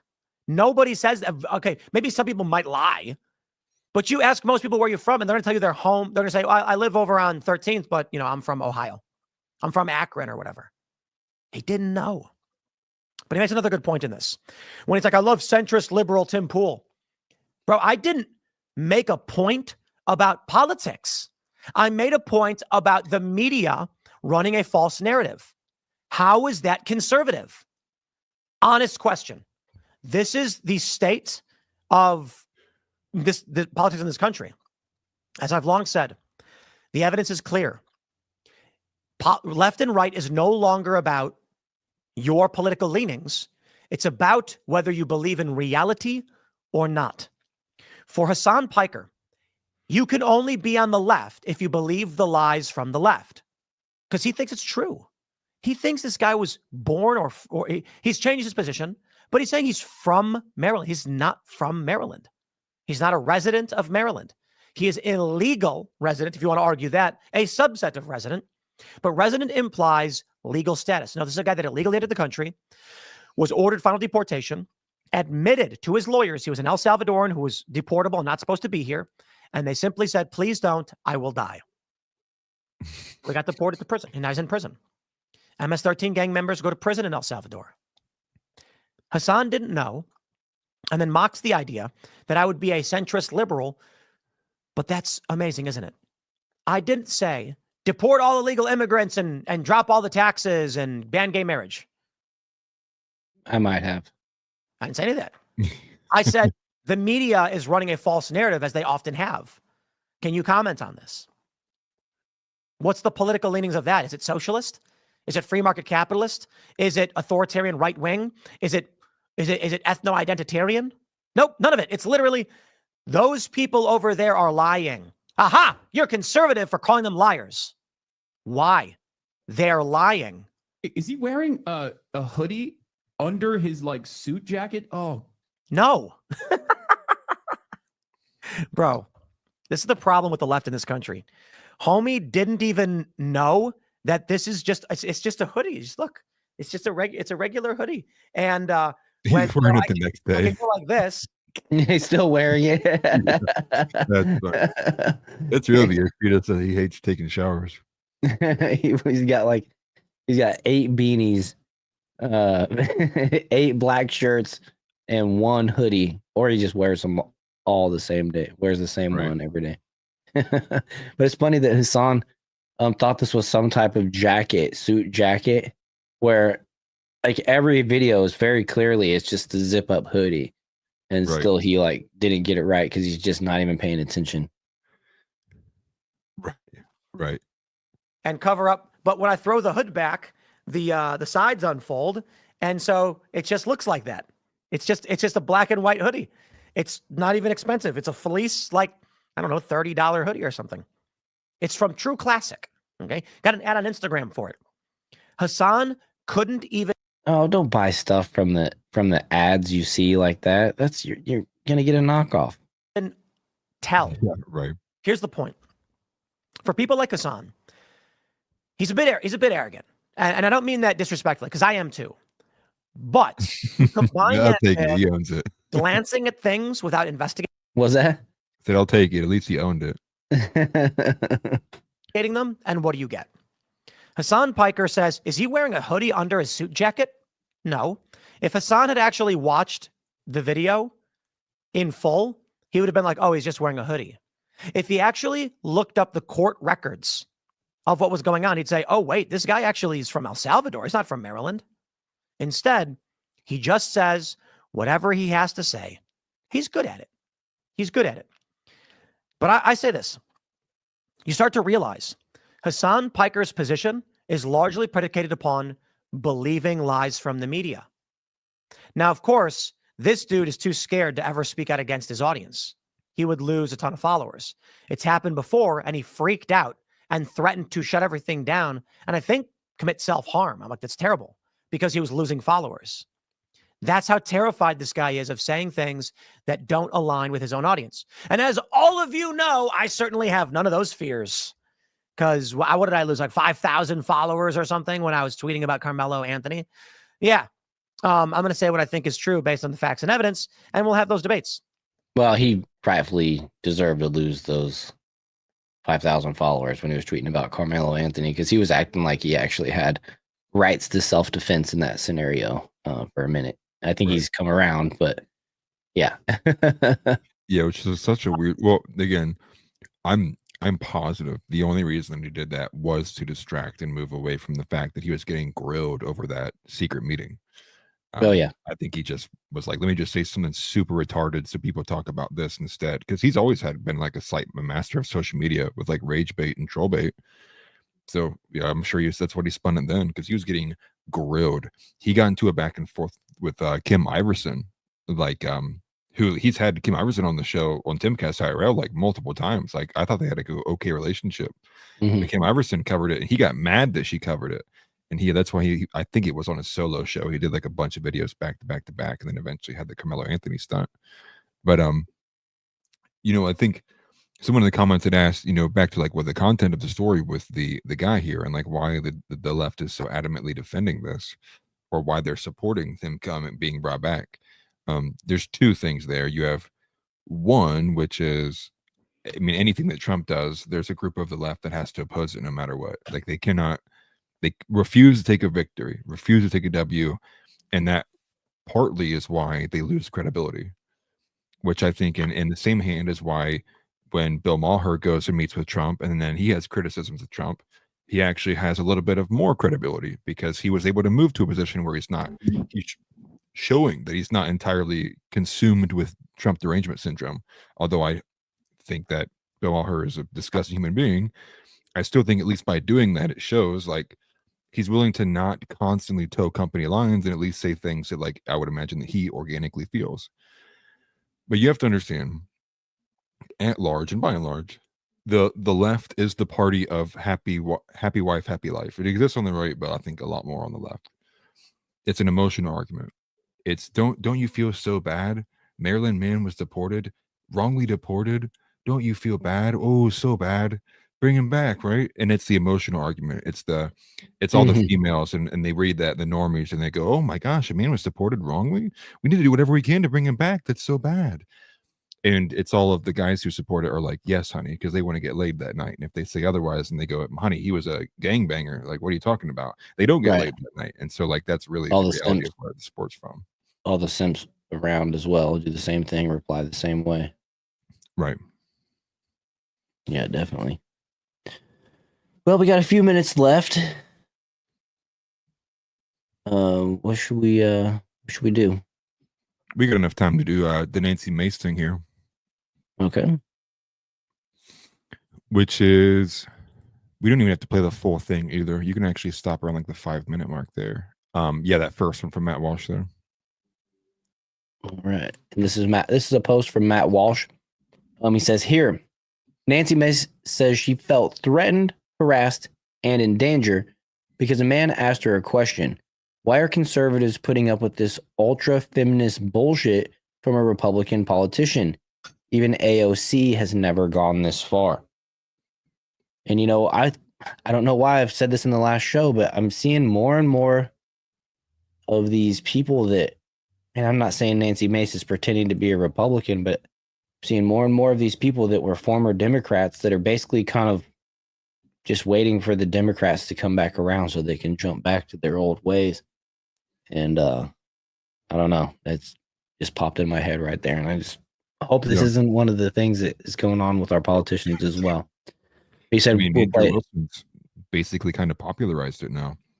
He's kind of like opened the door for people to do this, which I think Matt Walsh might have done regardless. But with the covert feminism stuff, right, going after Tommy Lauren. Now, I don't think Tommy Lauren was ever a former Democrat, but it's clear that some of that ideology is like leaping across the aisle and finding itself among a lot of our pundits and a lot of our politicians. Yeah, well, that's the result of the constant barrage of woke feminist bullshit that has been pushed by mainstream media and these pundits from the left for decades now. Right. We end up starting. We start to inherently use the words that they use. It just becomes a part. You know, just it's almost hard to avoid because it's running so prominent the way that they push these things. Yeah, and you think of it at large, right? With like all the blundering with like things with like Pam Bondi. Now, Pam Bondi is not somebody who exudes overtly like Nancy Mace does the extreme kind of covert feminist stuff. Pam Bondi is actually like the least that's like that. But then you look at the two better examples are Nancy Mace and Kristi Noem. Like Kristi Noem is like insufferable. I mean, like it's just like one thing after another. No, Nancy Mace is extreme with it. I think there's no one I find in Congress more insufferable than Nancy Mace. Like I think she is the worst, like the single worst person that's in all of Congress. But then you also have with Kristi Noem, where she's like, she recently took a photo where she has the rifle pointed in the guy's face standing next to her because she's doing all these like I'm a boss babe photo shoot. She's had multiple of those now. She had the one at CCOT. She had the recent one pointing a gun at somebody. You know, she has like that awful book that she wrote that Lord knows why anyone let her publish it, talking about like the fake story about going to North Korea and talking to Kim Jong-un, and then like also the infamous I killed my puppy story. And you even have like all the girls in media like calling it out too, which you have like people like Anna Perez and others like that too, but pointing out like, you know, how long did she do her, you know, sit there and do the curls in her hair for before she went in front of these cameras to do these ridiculous photo shoots that like are pointless to even be there. Like why waste a trip to go to take in front of a photo in front of a prison? Especially, you know, some of the things that she's posted. But Nancy Mace though, over the top. I mean, like it is aggressive. And, you know, she's the one who constantly talks about how is it Citadel? Someone can correct me if I'm wrong, but it was like the whatever that army education place she went to, and forgive me because I'm butchering it so bad, but it was formerly like men's only, right? And like she was the one, like she paved the way. She went into a men's space and dominated, and then her entire stick now is how men are invading women's spaces. Oh wow, I did not know that. I know that her shtick now is trying to get the trans member of Congress to stay out of the women's bathrooms. Right. But she was the first woman who graduated from Citadel. Yeah. So her whole thing, her whole claim to fame was like, I'm a woman in a male space. Like, look how I could dominate. Boss woman, like, boss babe, or whatever the phrase is. Right. And now she's sitting here being like, look at all these men's invading women's spaces. It's like, bro, you did the same thing and you're still trying to do it right now. Like, and we'll see it in this clip too. Every sentence is like, and I, as a woman, and as the trauma as a woman, and being an empowered woman, it's like, dude, it's like she can't not say those things. It is aggressive. It's crazy. I hate when people frame scenarios like that. You know what I mean? Right. Whatever it is, how the left has introduced Donald Trump, the 40 times convicted felon Donald Trump, the white supremacist Alex Jones, however it is. You know what I mean? They always got to like frame the situation, and yeah, I hate when they do that crap. Okay, so I'll go ahead and play this for a few minutes. Let me know when to cut it off. All right, so it was probably the biggest viral video of the weekend. South Carolina Congresswoman Nancy Mace posted this now infamous video online. Okay, pause it real quick. And was allegedly one of her. That's why I know that trans woman we saw earlier is the same one. Nancy Mace is the South Carolina rep. Where Myron Gaines did his Uncensored America on the 22nd of April was in South Carolina University. Now it makes sense why that trans person was present at both of those political events. Was because they happened in the same state. Now that makes more sense. I know that was the same person. Okay. Well, yeah, it seemed like that person's shtick was to try to trick you that I'm a female. What about now when you hear my man voice? Right. Now I just think you need to be put down. Get out of here. Now I'm scared. Get away from me. I pee on people that scare me, so that's my natural defense. So unless you want to get peed on, get on out of here. Right. Right. Constituents confronted her while she was shopping. Take a look. I do them every year. Every year. You want to keep going? Do any more this you want to keep going and keep harassing me? You could have gone to a dozen town halls last year. I asked if you're doing any more this year. It was one simple question. Yeah. Are you doing a I've already done one. I'll do plenty more. Any more this year? It was a simple question. You're always invited. Okay, sweet. Well, and by the way, I voted for gay marriage twice. What does that have to do with so me? I'm just saying, it has to everything to do with you. You think everything about me has to do with gay marriage? I do, That's absolutely. Your first stance when you speak with me? Because you people on the left are crazy. So Okay, so I forgot I've seen this interview before, and one of the most annoying parts to this is the fact that it concludes multiple times, and she's saying "get away from me" or whatever, but yet she reels him back in to continue the argument. It's like one of these. It's like the vicious cycle, like how everything goes in a circle. You find yourself back where you started, like when you're arguing with the drunk that gets belligerent and they're mad about something, and you calm them down, and then they're like, "Oh, but wait, well, the one thing that pissed me off a few minutes ago." Now they're pissed off again, and you got to talk them all the way back through the circle, and then wind them pissed down. off. It's like the annoying scenario that this is to me. Well, that's what I thought when I watched it. It was like, you're seriously making me take the gay guy side. You're making me do this right now. Right. It's like you had it won. Just let him walk away and take the win, but you just had to go back. Crazy. I'm absolutely You are, and get out of my face. Goodbye. See, there he goes. You're Yep, gonna be voted bye. out so fast this year. I'm not. For you to I won by so much. You're a disgrace to this state. That's what you are. You're a disgrace. I asked you a simple question, and you just to go on this tirade and tell me you. Yeah. You. Disgusting. Get out of my face. Get out of my face. I mean, he is shopping solo in an Ulta. Yeah, right. Yeah, like they both look bad. Don't get me wrong. What's your name? What's your name? Yep, I sure did. Absolutely. Get the out of my face now. Beep, beep, beep, beep. It reminds me of that bloody fuck you running video. And then they drive away. Okay, have a nice day. Weekend afternoon going shopping, right? In a post on Facebook, the man in that video said in part that Just he listen to how won't she talks. apologize for speaking. What's that? So just listen to how she talks, dude. It's insufferable. Okay. Up or for publicly asking a politician to do her job. Here with her side of the story, Congresswoman Nancy Mace. Congresswoman, well, apparently you've had a very eventful weekend. Apparently there's another video. I mean, and just to point out, another congressperson on Fox News. I mean, they're just propping Fox News up with Trump's cabinet in Congress and everything. Well, if you keep it on that freeze frame, like that's what haunts me in my dreams at night. Like if that, like that reminds me of the Solo. If you've ever seen the anime, like the Solo leveling, when the statue has like the creepy ass smile and it keeps getting like bigger. That's her, dude. Like that's. Can you imagine you woke up and she's like over your bed, like oh god, like what the hell's going on? Hey, quit smiling at me. Quit smiling at me. First time I'd ever cry in front of my wife if that lady came at me. Oh my god, please, God save me.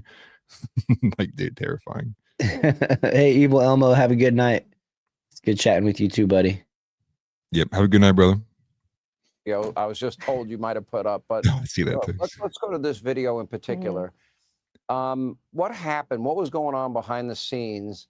And how did the issue of gay rights come up in that conversation? Well, right. I just wanted some face wash. That was it. I went to the store. I had a little bit of time. No, I don't know if it's the color on the screen, but she should have been getting some teeth whitening stuff too. But maybe that's just the resolution on the screen. I like who actually, what's his name, Hannity. Like this is like a loaded question because face wash.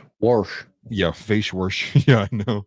But it's funny because I thought the same thing too. Was like she brings up the gay marriage thing out of nowhere, so she actually just doesn't really address it. Which is like, yeah, like you said that out of nowhere, bro, like to this guy. Which is well, like, was that her trying to say like, hey, look, I'm an ally? Was that her trying to like virtue signal and say, look, I'm an ally? Exactly. Yeah. That's the way that I took it. Was she was trying to tell him like, hey, look, I don't disagree. Whatever. I don't know. It's weird. I love the gays. Right. So tired, man. Mm-hmm. Time to myself on Saturday afternoon, want to go shopping like I do. I'm a normal person. I do my own grocery shopping. She profiled that man. This guy approached me, and I will tell you, I felt threatened. I felt harassed. And I will tell you, as someone who's experienced trauma in her life, and a lot of women will understand what I'm talking about, when some guy gets in your face and approaches you in the aggressive manner that he did, and you feel like you're in danger. And now she's playing like the lefty victim card. Right. It's like her leftist came out, but then it's coming out again. It's like really it's just her true colors seeping to the surface. And dude, and he's practicing like social distancing, dude. Like he doesn't even come any closer than like 6 feet, any closer than that frame right there. Like, yeah, you felt threatened and harassed. Like if you feel threatened and harassed like that as a female, like you're probably like leaving, right? You're probably making a quick exit and just getting out of that area. Yeah, nobody's making you stay there. You don't need your face worse that bad. Right. And to say harassed when it's like you're going back and forth with each other, like then he should be able to say you harassing him, right? Like what the heck? Right. Well, and the thing about that is to say that you're being harassed while he's the one that walked away first, and then you kept like reeling him back in. It's just so weird. It doesn't make any sense. Right. Instinctively, as women who've been through trauma, who've survived sexual assault, survived domestic abuse, you have two options. You can fight or you can flee. And Sean, I'm a fighter. And I've never back down from a fight. I will stand my ground like any strong woman should. And I will tell you, this was the third incident I had last week alone. The incidences of threats, the threat of violence, the people coming up and harassing me in public has increased exponentially over the last 6 months since I came out, standing up against the trans community, standing up against men in women's dresses. And I just had an event at the University of South Carolina about an hour ago. I wrapped it up. and a man in a dress picked up a potted plant and acted like he was going to throw it against me. I just posted that. My life was in danger. On, you can follow it Like, at it's sad, Nancy dude. Mace. Like, it's so sad, and like, bro, it's all on video. Like, all these incidents are on video. Like, no one, like, her security was just like, well, that whole thing was happening. Like, they're clearly not concerned, but she's over Right. here like, I just had to reach deep in my bag of all of my shared tumultuous emotional trauma with all other strong women, and they'll all understand what I mean. It's like, dude, everything, but nothing you're saying is matching up with anything on video. She sounds like one of those women that would pick the bear. Yeah. Well, at this point, I was waiting for her to say, and actually, Sean, I really feel like he did rape me in a way. Like, dude, like, I was waiting. I'm gonna meet too this guy. done. Anybody else? Anybody else? Yeah. Turn it off, dude. Or nancymace.org. You can find it online. But my security team thought he was going to throw the plant at me because I used the word babe. He was offended by it. And then I used the word trans and he was more offended by it. But the lunatics on the left, they're dangerous. And women need to stand up for themselves. And I was the first member of Congress to say, I'm going to hold the line for women and girls everywhere. And since that time, the amount of aggression that I've had from mentally ill men, from men in dresses, from men approaching me in public, like this guy, this Daisy Dukes guy, the short shorts guy, just as I was trying to buy face wash. It's not okay. And condoning this kind of behavior is only going to lead to violence. Or did anything No, it was happen not. prior It was to not. start? It was not. What happened prior to that? Well, he started up on me prior to this, and I fumbled. I tried to get my phone out as quick as I could, but I had a bag, and I tried to pull it out fast and start recording as much as I could. I've decided that I'm going to start recording these people in public. I probably don't have enough iPhone space on my phone, but I deal with this stuff day in and day out. This was the third incident I had last week alone. And the week before that, there was a man in Pennsylvania who was arrested from Butler, Pennsylvania, that threatened the President Trump. I was the only member of Congress. He threatened to put a bullet in my skull. Most of this stems from my position about protecting women and girls in private spaces. And inherently as a woman, when a man like this comes up to me and is aggressive in public or private, inherently I'm going to fight back. I'm going to stand my ground. I'm going to be a strong woman because I'm going to put my money where my mouth is. Men like this, it's not okay. This kind of aggression is going to get someone hurt or worse, and it's not something I condone. I'll stand up and fight. Well, thank God she wasn't concealed carrying at the moment, because that guy might have been right. Yeah, and I wouldn't defend her, dude. We'd have to go to prison for that. There's no reasonable perspective that you had an imminent threat to your life there, dude. The guy made it a point to like stand at distance, and then when he came back around, he made a point to also like not cross the threshold of the aisle again. Right, like, he did everything he could. His threat was you're gonna lose your next election. His threat was you're gonna get voted out. It was like literally the exact way that you should handle a politician is you're gonna lose your next election and you suck. That's a great point. You know like, I mean? I'm gonna make sure that we get rid of you legally. And then she's on Fox News the next day. My life was threatened. It's like, dude, bro, it's so bad. Terrible optics. This vile man was at the store and all I wanted was face wash. And he was, I mean, just get out of here. You know what I mean? It's so bad. Yeah. It's so cringe. It's women like her ruin it for the rest of them. It's like, because just even having one woman like this is enough for me to be like, nah, we can't have women at all. Period. Like literally, no, I can't. None of them are allowed in. Right. Tex Bomber says he looked like the nicest gay dude too. I know. That's what I'm thinking as well, bro. Dude, he's like, oh fuck this bitch. Yep, she's gonna get out. You know, none of that stuff. It was just you're gonna lose your election. You're vile. I don't like you. I'd much rather see the left handle their opposition like this man than their normal, MO. Yeah, just me. It's teenager behavior, right? And it's a shame. It's shameful. She'd be getting I the talked to one of my tar. constituents today, and I felt like I was gonna die. I mean, that's a sign that like you're not doing so hot, man. Right. Yeah. King Solo Wings. He asked a politician a question about her next event. Then she said, then said she will lose her next election. What a leftist. Yeah, I know, right?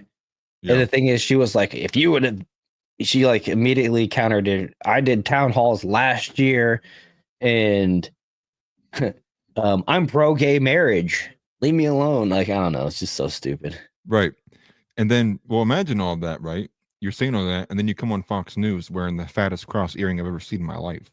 Right. Like, that's right. Like, take that stuff off. And like, this is the reality of like, you're not a Christian woman at all. Like, I'm sorry. Like, you don't sit there in a position of power and influence, vote for homosexuality to be more pervasive in this country, and then sit there and claim Christ. Like, get the hell out of here. You're over here being Peter, man. You're denying him before you, like 3 times before you get there. Like, it's like, I can't stand that. It bothers me so badly that people do this and they feign the whole belief in Christianity, but it's all of this fake global homo just jihad of sewing circle Christianity that is just a perverted form of it. It is not Christianity at all. It's a false religion. I disavow it entirely. And Nancy Mace is a product of that. And it's just a sad thing to see. And I think at this point, she's too old. She's probably not going to change her ways. I can't see it happening. No, I don't think so either. Especially, you know, when you're in there with under Trump in this manner, you know what I mean? With this regime. I know it's not a regime, but you know what I'm saying? Right. This whole team. And yeah, she's got to be feeling like she's right. You know what I mean? She's in the right for sure. Yeah. So yeah, guys, make sure you guys hit the like button. Looks like we have some questions about how many likes there are actually. I'm only seeing 2, but that's because I my little side tablet that I'm monitoring with. And so yeah, I guess if you refresh it, it'll update. But make sure you guys hit the like button. Make sure you guys are subscribed. And with that, you guys, I think we'll just go ahead and wrap it up there. Yep. Want to remind everybody that if you haven't joined the Discord and you'd like to, the link is down in the description. King Solo Wings, I'll DM you here in a minute. Okay, see 18. Thank you guys for hitting the like button. Thanks for all the shares, all that good stuff. Once again, I see dead people. Once again, I do appreciate everyone in chat.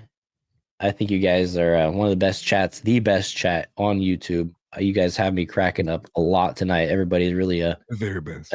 Yeah, you guys are, and I like it when you guys poke fun of me. It gives me the excuse to poke fun back at you when the times rise up. So, you know, we're just having fun around here. And the Discord is a place where iron sharpens iron. So we're just constantly having a good time. So make sure you're plugged in with all that good stuff. Also, you can find my main channel over at America First TV. That link is in the description. Atlas's main channel, Atlas Thugged. Link is in the description. You can follow us on X. We have the channel up on Rumble as well. So, you know, you can find us on all those places. And then, of course, YouTube here. So, yeah. With that, it was mutual. Appreciate everybody. Thank you very much, as always. And Christ is King. And yeah, let's ban women back into the Stone Ages. Everybody have a good night. You crack me up, man. Okay, everyone. We'll see you guys on Saturday. Hope the rest of the week goes by fast and productive for you guys and safely. And we'll see you guys Saturday. Christ is King. Yeah. Have a good night, everybody.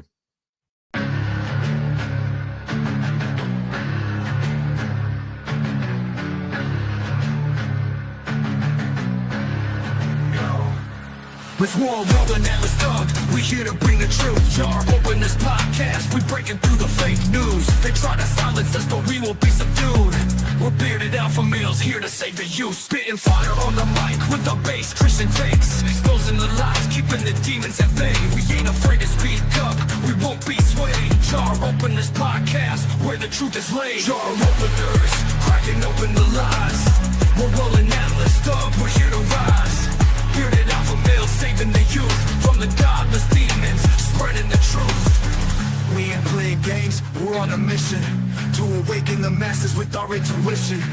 Pulling out the corruption with no inhibition. Jar open this podcast, sparking a revolution. We're not afraid to stand tall in a world full of deceit. We're the voice of reason, bringing light to the street, keeping it real, never missing a beat. Jar openers podcast, where the truth meets the heat. Jar openers, cracking open the lies. We're rolling Atlas thug, we're here to rise. Bearded alpha males saving the youth from the godless demons, spreading the truth. Jar Openers podcast, where the truth will never cease. Join us on the journey to bring back peace. We're rolling Atlas thug, fearless in our release. Jar Openers podcast, where the lies will decrease.